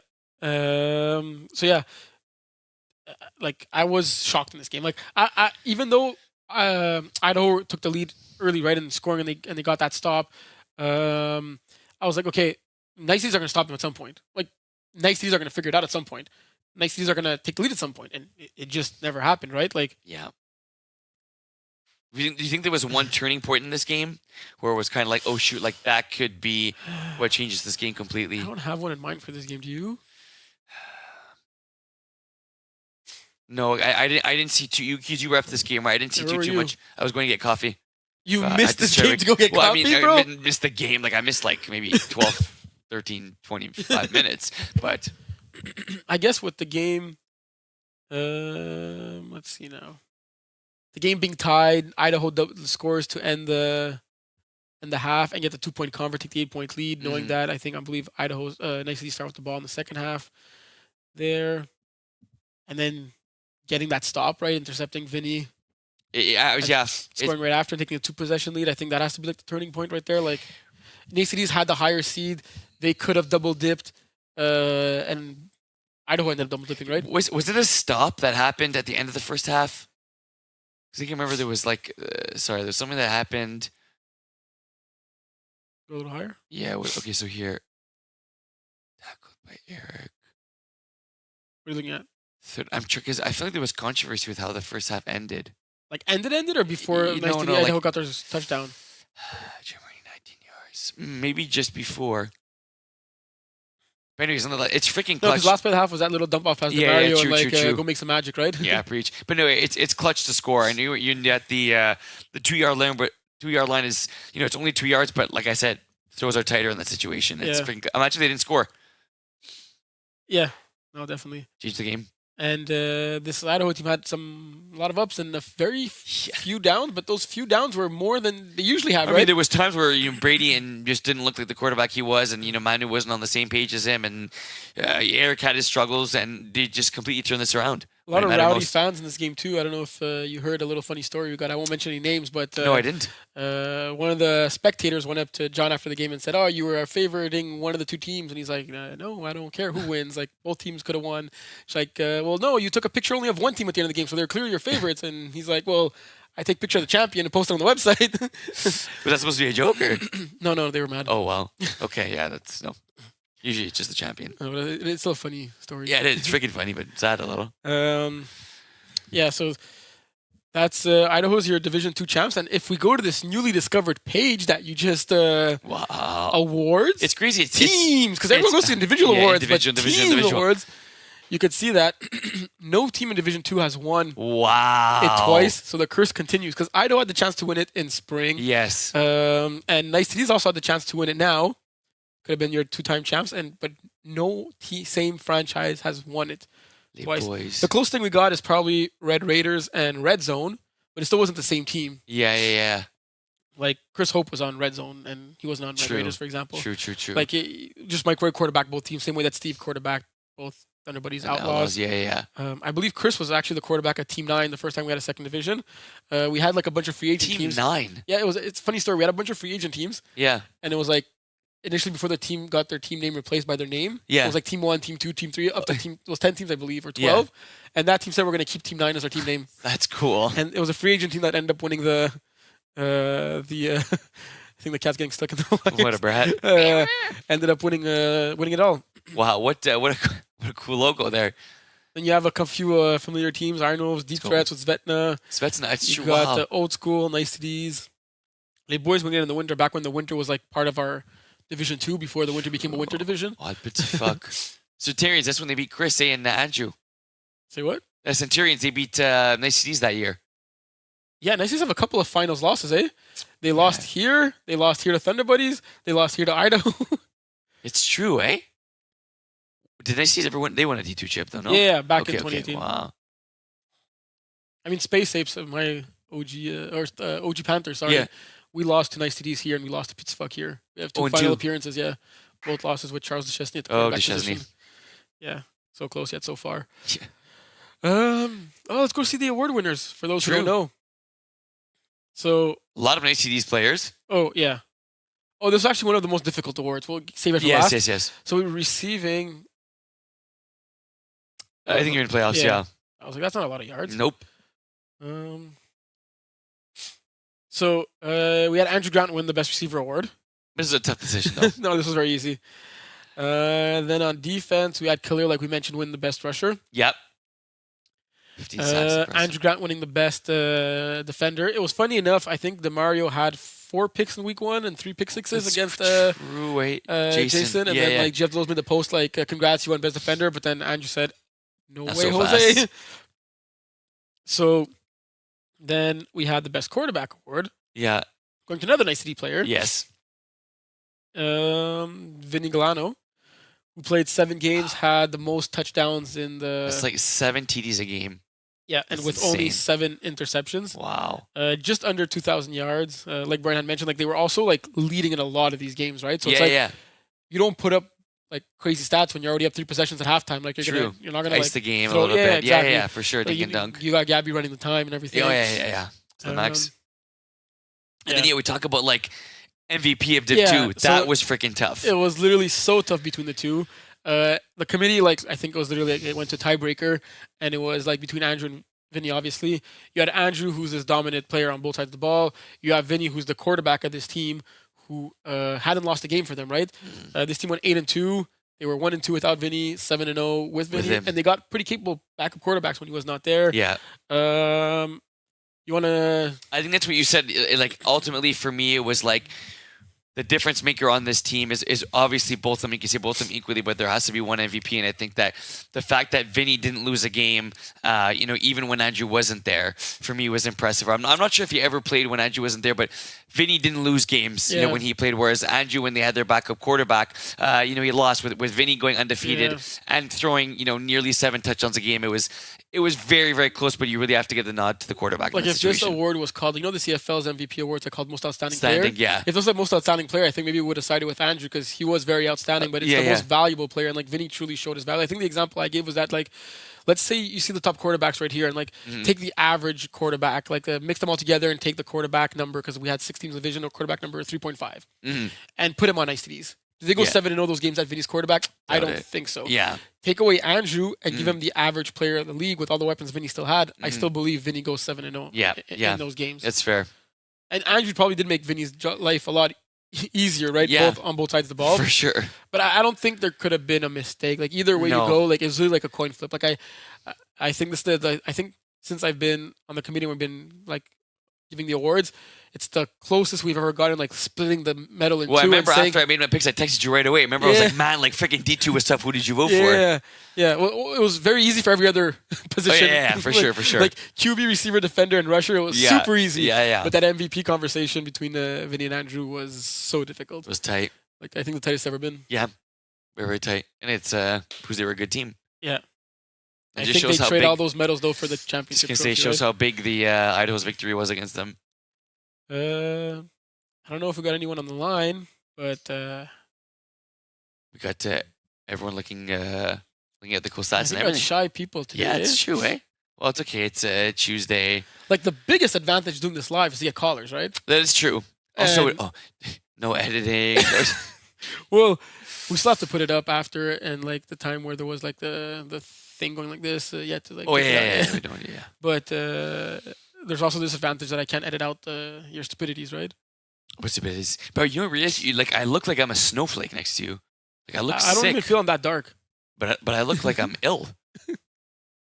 Yeah, man, respect. I just wanted to hear a compliment. So Yeah, we got our mastermind Gab Darvaux in our ears, so Yes. he just told Willie he looked good. For those of you, Willie did not just hear a voice in his head saying "Thank you for the compliment." I do sometimes before I go to bed hear voices, but this was an actual voice. You hear voices before going to bed. Yeah, but we'll talk about that. Good thing mommy and daddy sometimes so far. Yeah. Sometimes I sleep with mommy and daddy. All right, folks. No, I'm just kidding. Good time to shout out again our boys Benjamin Denis and Gabriel Darvaux. Yeah. Without them, this wouldn't be possible. I feel we're like being like we're getting used But to it. right But it's now, like, a cat is chewing a wire. Like that just shows you how many. There's literally. I'm watching a cat chew a wire right in front of me, and God darn it, that's cute. Just Well, showing you how many if wires ever there this is. turns off right Oh, now and my- shuts off, it's the cat's fault. That was so darn cute. I wish I didn't say anything. I wanted to see the cat I continue to was chew the actually wire. scared the cat got electrocuted or something. Wow, that cat. Wow, that was an angry cat. Like that was like he was biting a bad mousey. But yeah, just to show you how many wires there are here. Like, if I go like that right now, I'm pretty sure I just bit a wire.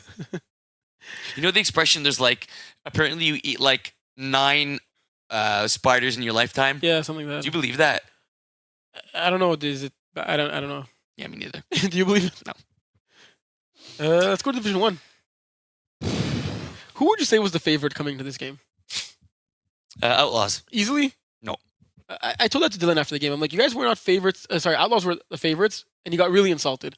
And I'm like, they were not favorites the same way Nice Cities were favorites over Idaho, but they were still slightly favorites, right? Yeah. And I kind of said it as like props, like you guys were the underdog and you won, and he got like insulted. Okay. Can't believe you're saying, but like it was all like to give them more props. Like yes, I think A team's highs during the season were maybe slightly higher than Outlaws, but Mm. Outlaws were by far the more consistent team, and they didn't have any lows anywhere near A team's lows, right? So You look at the last. Well, Outlaws were the 1 seed, yeah, and you look at the last time they played each other. Outlaws won by convincingly. a few touchdowns, to say the least. So this game could not have started any worse for A team, right? Second pass of the game, Dave decides to pick on Smuda. Yeah. Gets pick sixth. You look at the scoring summary. You could not have started a finals better than the way Outlaws did. Up 20-0, 9 minutes in the game, with a pick six and a safety, right? Like your defense stepping up big, coming up to play in that game, making everyone's job easier. And then A team just said, you know what? I think I'm hearing my alarm ring. Let's go play some football, right? I sit here in front of you, beautiful, beautiful people today, unable to explain how this game turned. It was 20-0 in a blink of an eye. It's like, you know, when you kind of like put the coffee and then you stir it and then you got your cream and everything and then you look up and it was 20-0. There were certain plays made in this game that, you know, we'll get into, but I never in this game did I actually feel like until later in the second half that Outlaws were going to lose this game. You know, it was, okay, you know, a play made here by Dave, Devin making a nice catch. Okay, touchdown, 20-6. Okay, let's, you know, a fourth down stop. Okay, A team scores again. Okay, it's 20-12. Yeah, another stop, and A team scores again. Okay, 20-18. Okay, I'm a little nervous, maybe a little nervous. It goes to halftime. Then And A Brady team throws who a are so good with converts weren't getting their converts. no, exactly. And I think Smuda had it very well prepared the defense. And then very first play of the second half, Brady throws a pick. And it's like, okay, at this point it's 20-18. Finney got the pick. A team has the ball. It's like, crap, what's happening? And then they took the lead. And it was like, I'm not sure I've ever witnessed a game, not a finals, not just Division One, but a game in MFL where I've been in front of to see that turned the way this game did. You talk about being up 20-0, a Division One, a dynasty in the Outlaws, and getting ball second half, a team that finished in first place with Svetna back in this game. Oh, I think it was on one leg though. Svetna on one leg is still He still scored a a pretty nice good player. touchdown. He did. It was unbelievable. For me, Dave definitely deserved the MVP. I'm tipping my hat to Devin in this game. He had 2 huge catches on 4th down. One of them being for a touchdown. Talk about threading the needle on that 4th down. I think it was like a 3-yard one, and Dave absolutely gunned that, and Devin made a nice strong catch. And then it was 4th and 7. They went for their own territory. Devin there making a nice catch, getting 15. You talk about clutch player in this game. For me, it goes to Devin there on those 15 catches. Like a 20-0. Honestly, my first thought was this is gonna be a blowout. It's gonna be like a Yes, 60-8 finals. literally. It's gonna be what that classic Outlaws Iron Wolf game that you were in, right? And Yes. John ended up taking himself out of quarterback and Just threw a little. yeah, I thought it was gonna be like a complete blowout. I thought 8-team, like we said, Outlaws came up rolling before this game, right? Last time they faced each other, Outlaws won convincingly, and I don't know what happened, but it's like Outlaws offense just couldn't produce a first down. There were a few drops, a few miscommunications, uncharacteristic ones. a lot of great plays by the 8-team defense. 8-team caused a lot of those Outlaws needing to do that perfect pass, that perfect play, right?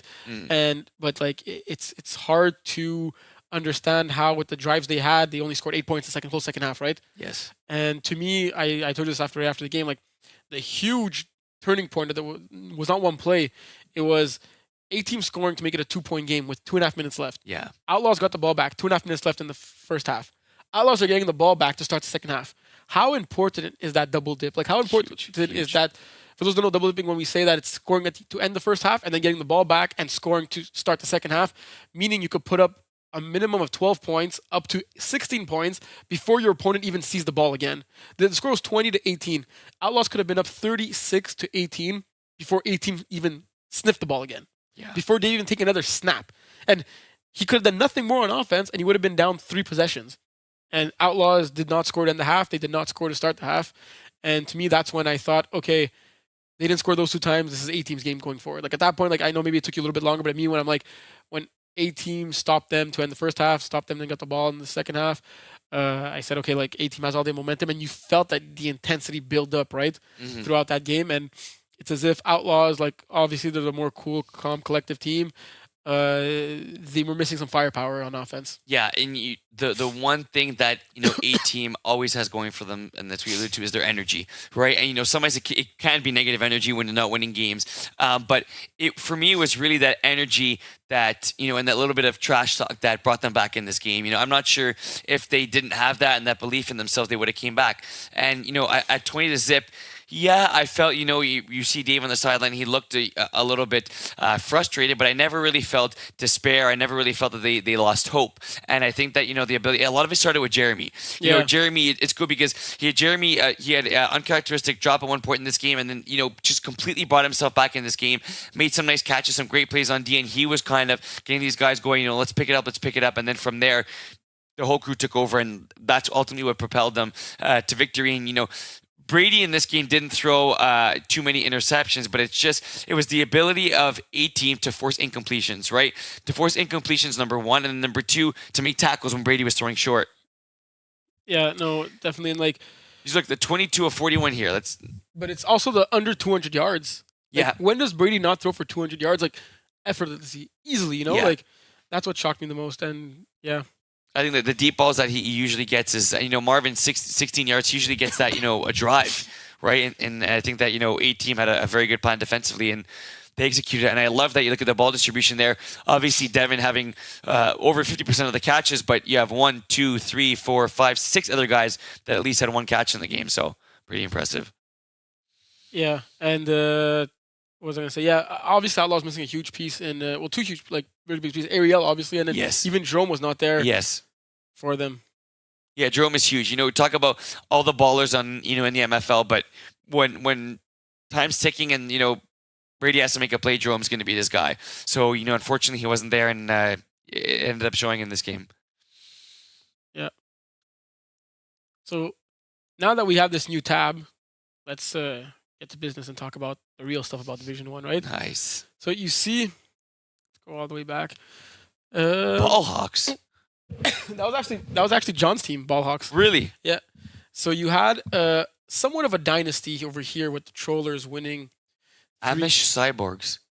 That was also John's team, I think. Wow. I remember Steve calling the Trollers a dynasty before. Mm. They don't look like much when you look at the winners over here, right? Like Mhm. they had the most championships, right? But they were talking about themselves as if like we don't even need to go play anymore, like just hand us the trophy and all that. Yeah. You see Will Cook having 2 D1 chips, getting a third one recently. But then it's the 5 straight seasons of Outlaws winning back to back to back to back to back. And Yeah. ever since you look at our 4 champs, this Holy Trollers team was contaminated by a lot of A-team players. Yes. It was a Holy team or A Trollers team, right? Holy team sounds better. So you can say that A-team franchise or a good core of that team won 3 of the last 4 championships, right? Yeah. And they were in the finals against Gold Cook, and it came to overtime. Oh, that's true. Well, it was A-team that lost in Fall 22 finals. So A-team has 4 final appearances in a row, essentially, right? Yeah. Are they the new dynasty in Division 1? You know, look, as a guy who was blessed enough to play on that first chip that we got with A-team, Maybe you should have stayed on the team, eh? heck yeah. I'm going to say, yeah, like it's winning 3 of the last 4 chips, you know, because we're going to call Holy Trollers basically A-team because they had a lot of the A-team players. Winning 3 of the last 4 championships. And you look at this year, 6, they're, you know, I can't remember, or since I've been playing in the MFL, usually it's been 4 or 5 teams, right? In Division 1? Rarely been 4. I think it's always been like around 6. Like okay, I just because 6 is the max, right? And like you know, there's been 8 before. Okay. Like, we had like 2 divisions and stuff. Yeah. Okay, but I think like you know to win this year and you know when there were 6 teams, not 5, not 4, and like with the you got different players coming out. You got a new guy like James Collier. You got like Vinny Galano too, who's been new to the roster, and I think that like it's good to have your core, but they're able to find these other pieces to fit in. And even if these guys leave, I could still see guys like Dylan and Dave being able to pull in guys that can keep this franchise going. So it's crazy that I think Dave it's dynasty. Daou, who lost that D2 honor game finals with you on the team to that Outlaws team. Yes. And some people thought that was like the highest, as high as his best shot of a high division championship. He's won 2 Division 1 championships, and I don't think we spoke about it enough. Dave went under the knife, like getting surgery on that ankle, right? Yes. Like a very gruesome injury. True. He had that championship team in spring 2022 coming to try to repeat as champions. Yeah. And the roster was good enough because that team made it to the finals without him, right? So imagine if he was there playing that game. Coming back in his first season, I don't think he was fully 100% healthy when the season started. Yeah, no. Clearly, he looked healthy. Now, I don't know if he feels healthy, but he looked... Can't say he didn't look 100% healthy the way he was running out there. And, like some people are blessed enough to not have those serious injuries, but that first season back is always, like, the hardest one to Scariest. overcome. And Yeah. you don't feel at 100%. And for him, he didn't come back saying, I'll start in Division 2 and just take it easy, you know? Yeah. Or even, like, try to get his rating lowered, go in Division 3. He's like, no, I'm coming back with the same roster, and I'm going to pretend it's fall 2023. All over again. Fall 2022. Mhm. And I'm the last time I played, I was the champion. And he just showed why, right? He had Max and Vinny throwing for Trollers with all his boys last season. Yeah. He had Mike taking over for him that injured season. And he's like, this is my team. Like, there was no doubt that when he got healthy, he came back, he carried this team, right? Yeah. And how difficult is it to get safetied and pick 6 in 2 of your first 3 drives and be down 20-0 and win? Like, off the top of my head, it must be one of the biggest D1 comebacks of MFL history, right? Well- or MFL comebacks in the finals. But finals, I think it has to be. When is the last time we saw in a regular season MFL game in Division 1 a team come back down 20? We actually were up 14 and lost the finals with Thunderbirds against Tiger Bomb in Division 3, and that's the biggest one I could think of. It's 14, and that's Yeah. Division 3. Yeah. So, like, I have the utmost respect for Dave, and, like, it's crazy how, like, there's so many good quarterbacks in Division 1. There's been so many good quarterbacks in Division 1, and to come back with, like, literally name me everything, like, that could happen. Like his injury, the surgery, being down 20-0, that pick 6, like, anything that Talk could fuck about up adversity. with your head, Yeah. right? And, like, that's, like, crazy toughness, right? And I love the second that whistle blew, and then when the championship, his first thing was, "Boys, I'm blessed to have you guys. Thank you for believing in me." Right? His first thing he said was, 'cause "Thank you Dave everyone was for believing in doubted, him." right? Like, there's no doubt of my mind right now about his like what kind of quarterback he is in this league. But like Yeah. when he lost that D2 finals and he wasn't yet playing in Division 1, he wasn't seen in the same like conversation as a top D1 quarterback. Right now, Agreed. you cannot not talk about the best D1 quarterbacks, especially this season, without mentioning Dave, right? And I do have Playoff MVP. playoff D1 playoff MVP, man. Yeah. Do you remember who won the MVP back, or we didn't do MVPs back then? For which? When you won it with Dave, his other championship. I think it was Dave. Okay, Yeah. that makes sense. Yeah, I think it was. He put 48 points in that championship game. So looking at what we see on the screen right now, Yeah. and you see those 4 straight, 5 straight if you go like down here, and you look at those Outlaws championships and the other ones. Like I know more. I have a mathematical statistical background, so it's like something that really comes to my mind right away. I know that. But I want to ask you, because I'm surprised you have not brought this up. Like when you look at data and all this stuff, like you try to find like certain things to explain certain things, right? Like when you look at this, is there something that comes to your mind? Is there something that comes to my mind? Well, it's a heck of a lot of Outlaws logos. Like we said, it's 3 of the 4 last being A team. And yeah, maybe some like Olympic stuff. Okay, so I'll try to give you a hint, okay? Let's say like you're looking at statistics and data, and like you're looking at the number of accidents that happen, right? Yeah. And then you're looking at like 2018, a lot of accidents. 2019, a lot of accidents. Then 2020, 2021 hit. There's not that many car accidents. Right. 2022 comes, more accidents increasing. 2023 comes, more accidents increasing. And then you have yourself scratching your head. Why weren't there that many accidents 2021, 2020, and 2021? Oh, COVID happened. Something happened to make that happen, right? COVID happened, less people were driving, less accidents. That's kind of the way I think, right? Yeah. In my line of work, okay? So now I'm looking at this and I'm like, something must have happened. How come Outlaws won so many times in a row and then they just stopped winning? What could explain that? COVID. No. What happened? Yeah, what happened during COVID in the MFL?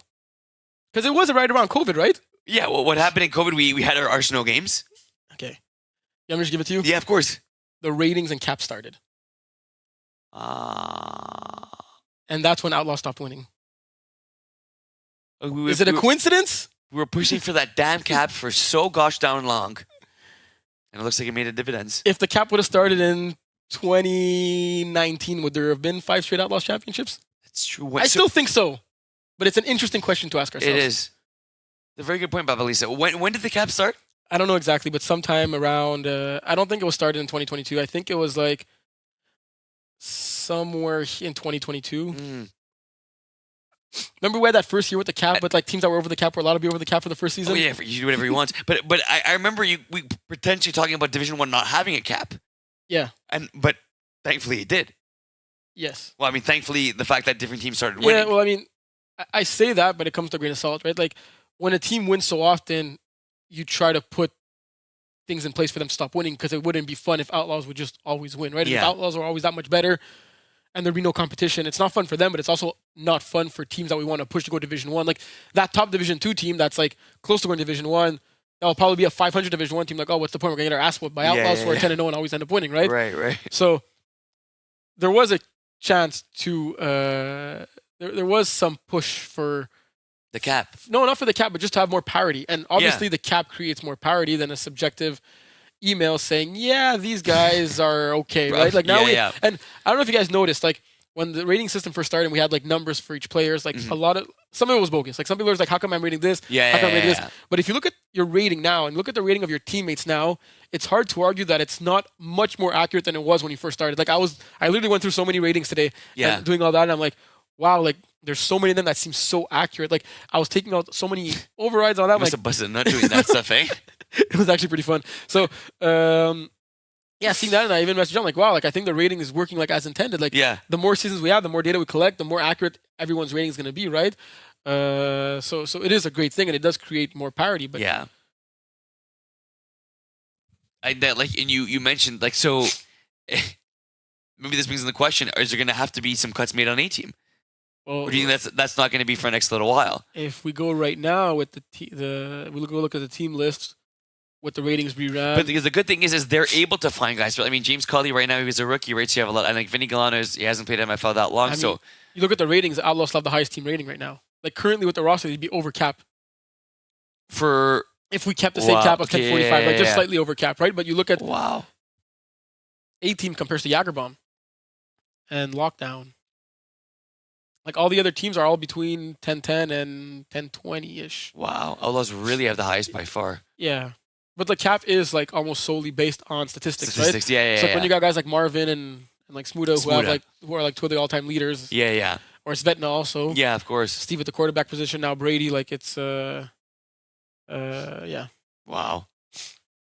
That is really cool. And it's nice to see lockdown. Like, I love that. I really, really hope they decide to stay. Because Blade's been a big addition to the MFL. Another.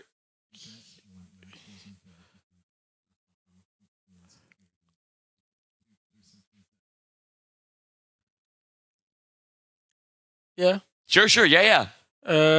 So we're gonna have Max back on. A couple of things before he gets back on. So if I'm talking, we'll get to you in just a sec, Max. Lockdown. Huge props to Lockdown. Yes. A new Division 1 team. Huge props to Manu for bringing this team in. Yes. I know he had a bunch of offers from a bunch of other teams, and Manu's like, no, I'm going to do my own thing. He brought in a few of his buddies from FPF. He also had a few other guys that he pinpointed in the lower division to come back and play with Lockdown. And this team was a 5-5 team that made the playoffs. 5 or 6-4. Believe they were 5-5. So and they made the playoffs in their first season. Yeah, they clutched up. They had to win 2 straight games. You saw Smoblet play Division 3 finals last year, losing in the spring, losing it, and good job. Yep, very impressive. I see John commenting, checking my old emails. The cap seems to have come in spring 2021. Interestingly enough, I asked John, "Do you know when the cap officially started?" And he said he wasn't sure, and it was for me to talk about it now. Yeah. But I didn't tell him what it was for. But now that he knew what it was for, and he saw it was more important, he actually checked. So appreciate that, John. Where was I before? Awards. So let's say now teams. Spring 2021. Okay, so Outlaws did win 2 championships with the cap in place, but I believe the first one was with the grandfather rule where you were allowed to be over the cap. Remember? Okay. Like the first time we put the cap in, but we said every team that's over the cap has a 1 season grace period where you're allowed to bust cap with your old roster. You can't create a new team to bust cap, but if it's the exact same team you had in the previous season, you're allowed to bust cap, but you cannot get any player to make you go over your busting of the cap. Got you. Yeah. So it's cool. It is cool. I'm glad you clarified that they were still able to. They still won 2 chips Yeah. One chip. I was just trying to create some drama during the offseason. We're not gonna be back on air till the spring because there's no MFL Total Access. Stir the spot. I'm gonna get a big message by Steve after this. I actually wanted to talk about it with you and Steve, like low key and Jeff, like not on air. Yeah. But I felt like it was way too interesting enough. Like, it's true. And I wanted to see if you'd get it by looking at this. But it makes sense. Like you draw the line there, right? It's like the COVID and the car accidents. That's true. Yeah. That's God, you're a politician, bro. Is Max coming or is Max not coming? I think he may be asleep actually. Oh, he wants us to beg for him. Oh boy, Max, please, Max. Okay, well, in the meantime, let's go look at those D1 True. Individual awards. Yeah. We know Dave that won your playoff MVP, right? Yes. And I don't think I could say it enough how crazy his season was. Like coming off an injury, Bananas. Like people have I don't know, a bad winter and then they suck in the spring, right? Like he literally had an injury, a crazy injury. Like he wasn't able to walk for I think I don't know how many months. Yeah. Okay, this one had a lot of back and forth. Yeah. Okay, we'll start with best quarterback. Our Armenian buddy, not Irish, Armenian, Brady Johannesyan. Yeah. 56-20. First full season in Division 1, getting the best quarterback. 56 touchdowns is freaking impressive. And it's great. He didn't go for 1 point convert. You know what's... Well, I mean, he didn't get one. Maybe he did go for one. Yeah, true. You know what I found super impressive looking at the Outlaw stats this season? Tell me, dog. Look at that ball distribution. Because he had 56 touchdowns. I'm like, I want to see who got them. No one had more than 12. Wow. Look, 8, 12, 10, 10, 7, 7. That's insane. Wow, that is insane. He fed a lot of people there, right? They must be eating. Even Tyler had a TD. There you go. His only catch of the season, he made it count. Wow. Everyone had a TD. There's not one player that caught a pass with Outlaws that did not have a TD. Holy smokes. So next, I think we'll go with best receiver. And this could have been any of the top 3 guys that had 12, 14, 15 touchdowns. So Zapliski, Manu, and Avery, I think it was a 3-way tie between the 3 of them. Yeah. And we went back and forth and the votes were tied and then we spoke about it and then and all that. It literally it's crazy to have 2 lockdown players in the top 3, right? Yeah. If one of them missed one game, maybe the other one would have for sure True. locked it down, right? True. Pun intended. Locked it down. So the winner was Zapliski. His 67 receptions and 599 yards led the whole division, which is pretty impressive. Yeah. And he came 3rd in touchdowns with 12. Talk about a chain mover. But like I said, Avery led the division in My touchdowns. dog. Manu came like second in every statistic, Yeah, for real. like in all three of them. Yeah. So it was very, very, very close.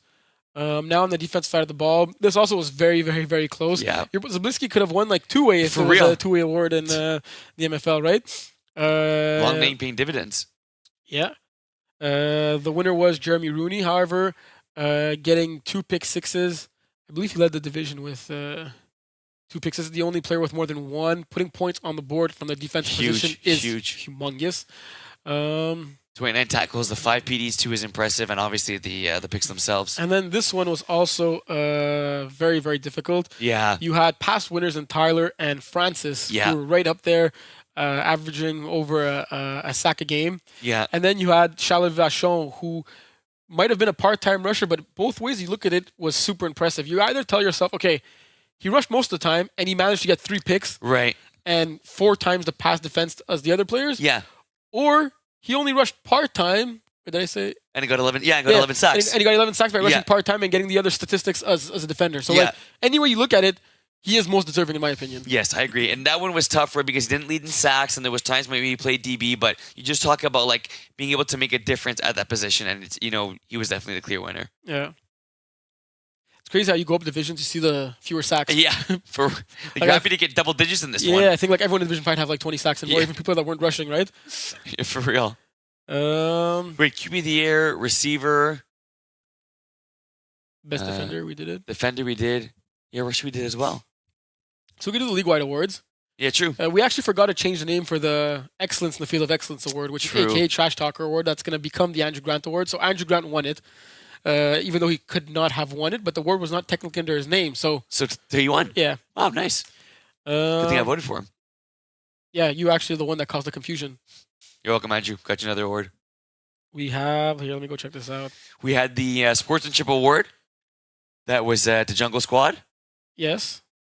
We had our buddy won an award right The here. Levine Trophy. Levine Trophy. That's a huge one. Yeah, Josh Levine, who has the best sportsmanship named after him. And who won that one? Benjamin Denis. Ben Denis. Did he know he won? Did you know he won that award? Did you know he won that award? Well, yeah, he won. He came and I gave him the medal. He Nice. he actually captained 2 teams. One team that we thought was not even going to make the playoffs made it to the semifinals. Another team also made it to the semifinals, the Red Cats. And then best rookie, James Colley. yes. D1 winner, D2 runner-up. Yeah. And most improved player, David Saint Jean. Sounds like a list of winners, Well, it is the list of winners. literally. That was good.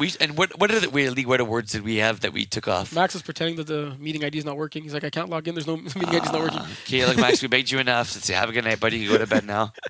I think no. We took out awards that, well, like you said, the nice. No, maybe not league-wide awards, did we? Or it was more the There used to be a per best division. center award, Ah, that's true. I knew there was one of them. and the leadership and sportsmanship used to be a division award that we turned into a league wide. Got you. Yeah, so it makes it a lot easier. The best center, we literally had guys not playing center winning it. So Yeah, it's. Does he have a receiver that catches 4 yards and you assume he's a center? yeah. Or a guy that played receiver a couple of seasons ago.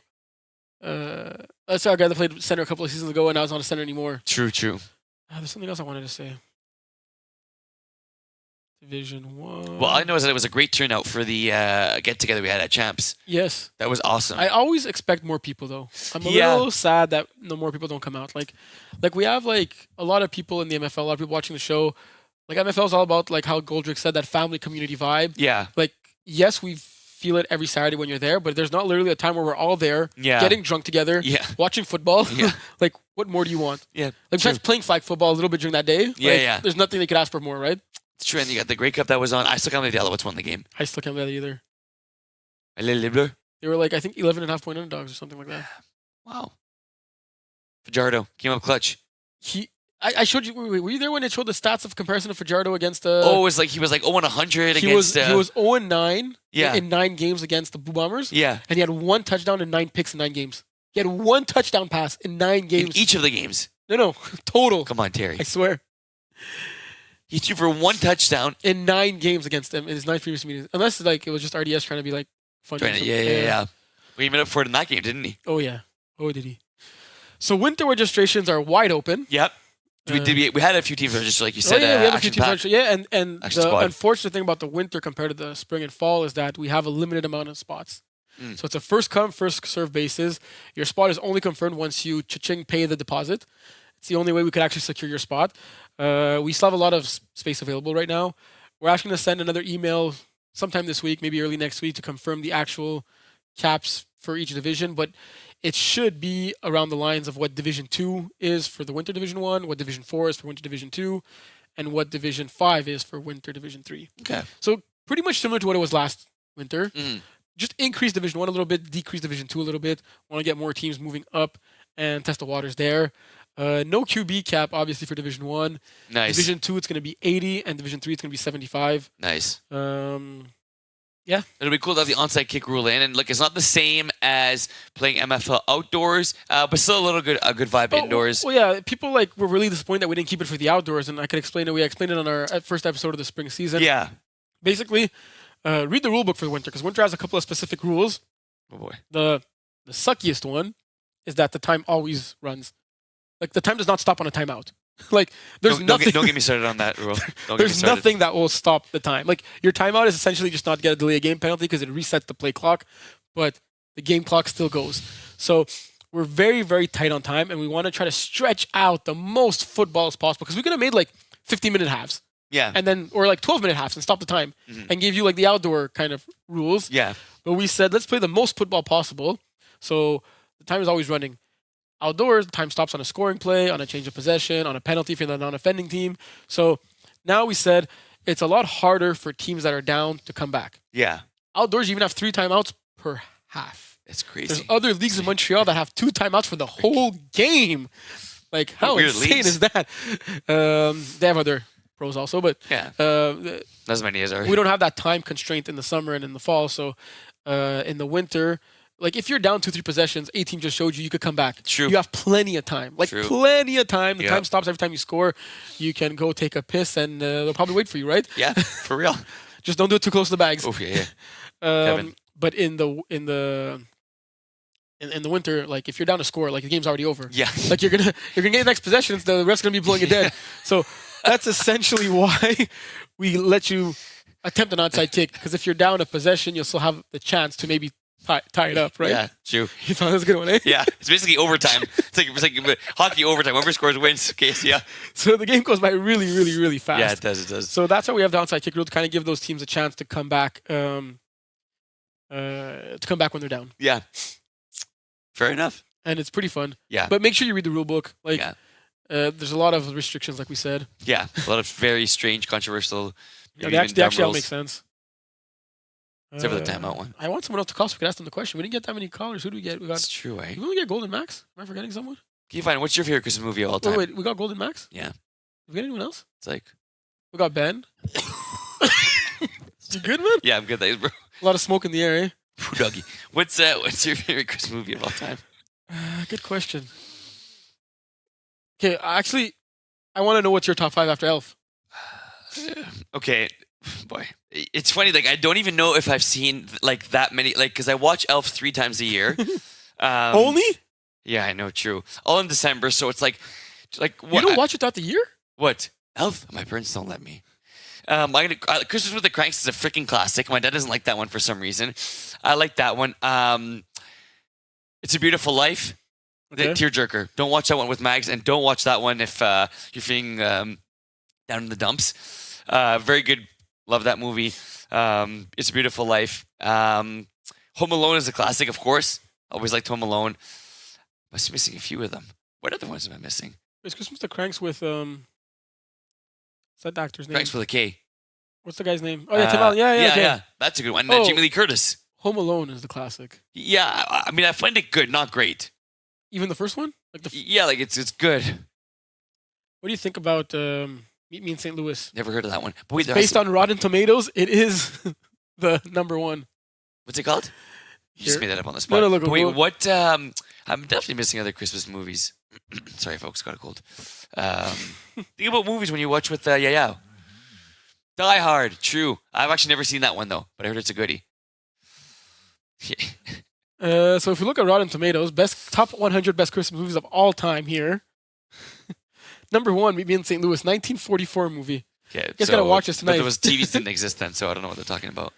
Okay, do you know the shop around the corner? Nope. The 1940. Oh, 2023, the Holdovers. No. Tangerine.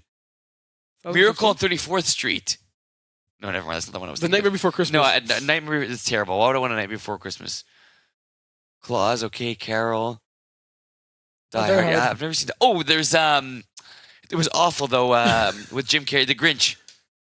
It was funny though. It was not a good movie. I like The Gremlins too. That's true. Thanks, Terry, for that suggestion.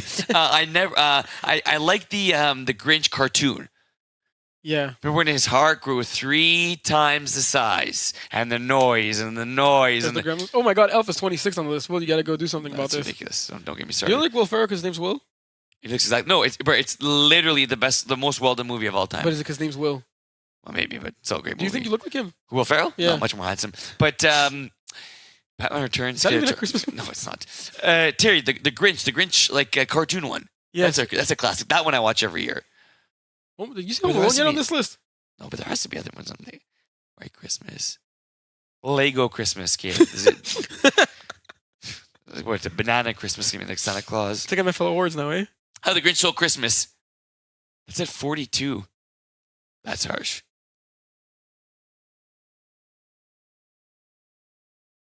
But you've seen It's a Beautiful Life, the classic one. It's a Beautiful Life. Yeah. I remember. Is that what it's called? That's what it's called, right, guys? I'll get to Rudolph, Red-Nosed Reindeer. Let's see. Richard Rudolph's a good one too.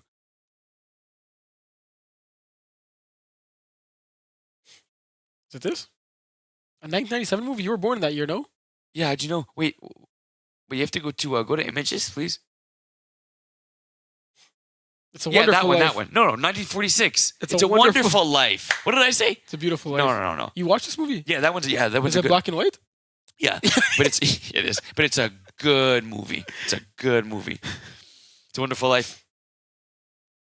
But yeah, you didn't answer my question, bro. What was your question? Wait, your favorite Christmas movie of all I'd time? have to Home Alone. Really? Probably eh? the one I've watched the most. Yeah. Joe Burrow was pretty funny in that movie. eh? He's really cute, eh? Yeah, he is. Look at the cheeks. He got weird now, though, eh? He's always injured. Yeah, for real. How- Down ligaments. How's your fantasy team doing? 8-3 in both my divisions, I think. Yeah, 8-3 and second in both my divisions. You know that I'm 4-7. You're awful. I Wait, ha- 4-7, but I'm 8-3. Oh yeah, 11. Never mind. Continue. I have the third most points for, Come on. and I have the most points against. So you're just saying you're unlucky. Yes. You don't think you actually have a bad team. No. How many Cowboys do you How have on many the team? points did you score this past weekend? Oh, a bunch. How many Cowboys do you have on the team? 3. See, that's 3 too many. That's a CD mistake Lamb's like right the there. best receiver in the league right now. The Debatable. Cowboys defense is like top 2 defense, Yeah, I'll give you that. and Tony Pollard's been disappointing. Yeah. But how good was CD Lamb like the past couple weeks while in Hawaii? For real. Man, He- like like- playing against those CFL defenses, my man's been lighting it up. No, but it's a very impressive stat because like I don't think people give him enough credit. There's been crazy good receivers in the NFL history. No Yeah. receiver has ever had 3 straight games with 10 plus receptions and 150. I saw that, so Plus that was yards. crazy. And only 4 receivers did it twice. Like 2 recent Wow. ones were Keenan Allen I saw, and I think it was Michael Thomas. But like Because A.J. Brown was on a ridiculous tear too, and he had 6 straight games. of 125 Yeah, yards. yeah, But yeah. CD Lamb did it like what's the word I'm looking for? You get a lot of catches like High productive. yeah, high production Yeah, like yeah. by catches like AJ Brown probably caught like 2 passes for 200 yards. Oh kind yeah, of thing, you know? trust. But CD Lamb like it was like really impressive. Yeah, like, like he was fed the ball. like, He yeah. was touching the ball more than a running back. Yeah. He was touching the ball more than Dak Prescott. That's how much he was getting it. He was because we were blowing teams out so much that Dak Prescott was getting benched like literally before starting the 4th quarter. That's what I mean. Did you watch the game last night? Eagles, What a game. Chiefs. Yeah, I mean, what a game! Like, and it wasn't the high-scoring game you predict, like we thought it was going to be, but Were you I think surprised it was low scoring? it was. I thought the Eagles were, and I'm happy the Eagles won. I'm not a huge Eagles fan, but I'm tired of this Mahomes, Kelsey, Taylor Swift. Yeah. Christy says Blow it off. Frosty the Take it Snowman. off. I remember Frosty the Snowman. That was a good movie. Good stuff, I remember Chrissy. seeing it in theaters as a Oh kid. my goodness, I forgot about Charlie Brown's Christmas. Gosh darn it. That's got to be at least. That's probably your number 3. And I'm dying here. Charlie Brown Christmas. It's gonna be 1 elf. Thanks, Chrissy. You pop my memory. 1 elf, 2 the Grinch, and then a 3 I'd say Charlie Brown's Christmas. So, Frosty's a good one too. any last closing remarks? What a fun year in the MFL, eh? It was really fun. Like every year is fun, but something was. It's crazy that I was back for the finals when I wasn't supposed to be. Like, So we had a first this year in the rainout. Yeah. Which was crazy, and we had some great finals. We had some crap fields. speaking about that, pause. I'm not sorry to cut you off. We're looking into turf fields for next summer. Oh, why? Bro, part of me saying MFL is the players complaining in the shit field, and Maybe just for the playoffs. okay, yeah. I kind of like playing in the mud and stuff. Like, you just got used to that. Bro, I would go home, I'd take a shower, and it was like, When I was still playing, I could literally take baths. Like I take like maybe 2 baths in the year, and it'd be like after MFL. yeah. Like the water wouldn't be no see-through no more. The what? The water wouldn't be see-through no more. What else were we saying? But like a lot of firsts, right? We had the first rain out. First purple team to win a championship. True. First man to do number one on the side of a field and get somebody else upset. Yeah. It was a fun year. Oh, first time I won the picks. Yeah, first time ever. Yeah, Congrats. yeah. It took you, what, Thank you. 6 seasons? But only up from here, folks. So winter registration's open. Ratings are almost pretty much done. If you have any questions, you can always email us. We'll take care of trying to help you be happy, I guess. If ever you have questions that require any deep thinking, send it Terry's way. And if anything, I'll send it my way and I'll send it to Terry. Yeah. Yeah. Yeah. Big shout out to John, right? I mean, basically, I know he does very, very little for the league right now. He does more than you But think. but he's still the commish, Yes. and he's still a great guy, and he's still the guy that signs our checks. Yep. And yeah, do you get a check? Yeah. We had a lot of people, and thanks to the scorekeepers, and we had a few new refs this year, right? Yeah, I did pretty well. Yeah. Who was some of our new refs this year? Jorge was a new ref? Yeah, Jorge was a new He ref. balled out. Well, we have the kids there, all the Lucas, Oh, Connor, and, yeah. Lucas, and Lucas. Yeah, they were a good trio. Lucas, Connor, and Cooper. LCC. Go Lions. Connor. Yeah, LCC. Bruh. Is that actually Lions? What? Is that the team name of LCC, the Lions? Yeah, LCC Lions. Okay. Yeah. There's definitely something I'm missing. We had to thank John. Kevin. The new refs. For still being alive. Yeah, true. That's. Oh, you know what made MFL so great this year? Is not having to hear Baby Kuse yelling airs. Yeah. That means for. You don't miss him? I do a little, to be honest. That game between him and his dad was a pretty good one. Yeah, his dad scored 10 touchdowns in that game. She still talks to him about it. Yeah, for real. It's his bedtime story. Yeah. So what else we got? We talked about the winter registrations. We talked about thanks everyone for the get together. That was fun. Thanks for John's cousin for letting us come to Champ Sports Bar. That was That's really actually cool. a great place. Like, Yeah. don't you Uber Eats food there? I know. Yeah. Seriously. Do they serve food? No, they actually were serving tacos. What? They had a little taco stand. I Really? noticed after I ordered food. Yeah. What did you guys order? I got poulet rouge. You told me you weren't hungry. Yeah, but I stayed there like much longer after you left. By That's that true. time, I got hungry. Oh man, I didn't even tell you. I had my. And then in between games, I went to Subway, Yeah. because I had my Yeah. game in the Dome, and it was closed. At the Subway on Yeah, at the next to corner. your house? Yeah. So So what'd you do? I had to go to Second Cup, and I had a stale, uncooked, expired meat egg delicious. thing, Were and you I sick? hate eggs. Were you sick? Well, I'm sick now, maybe because of that, but I went and They I only had egg sandwiches left. yeah, and then I was going in. The lady says, "You know, we can heat those up." It's like, okay, sweetie, I paid for my bill, and Why didn't you just get like a muffin or like a croissant? I was Or hungry. why didn't you just like walk home and eat homemade food? It's true. Why didn't you think about doing that? But then I went home and it was clutch. My parents ordered pizza Well, why? Like you tried food at the house. at my house. Yeah, but it's not fun eating at home. Like eating out. It was better to eat that egg thing. No, but you know what? I had a large coffee. They hit the spot and a nice Okay. cookie. Regular black coffee. They have a new. double. Yeah, they have a new confetti cookie actually at Second Cup. It's pretty cool. It's a Christmas one.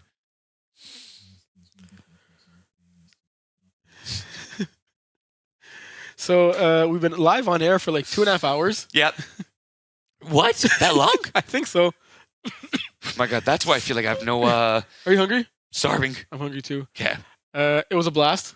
I'm It happy was. we got one final show with me and you back on. Yes, Did you enjoy it? I did. It was really good having you back. I got in more words than I thought I would get in, and Did you miss me? I did. Like actually? Yeah, I did. I did. You did have great like What? Hi, stop that. you did have some great co-hosts. Oh, I I would did. even say co-hosts. I'd say You had Hosts. you had great hosts. It was great being on and you were a good guest on their show. I was grateful to be a guest on one of their shows. So, bye-bye. But thank you guys for the great season. Bless up. We'll see you guys. Hopefully in the winter We'll season. still see you around the winter. Yes, we'll see you around. Come over. Come have coffee at Terry's place. Watch football. Sure, we'll see you at the With Dome. Mags. All right, bye everybody. Thanks again for a great season.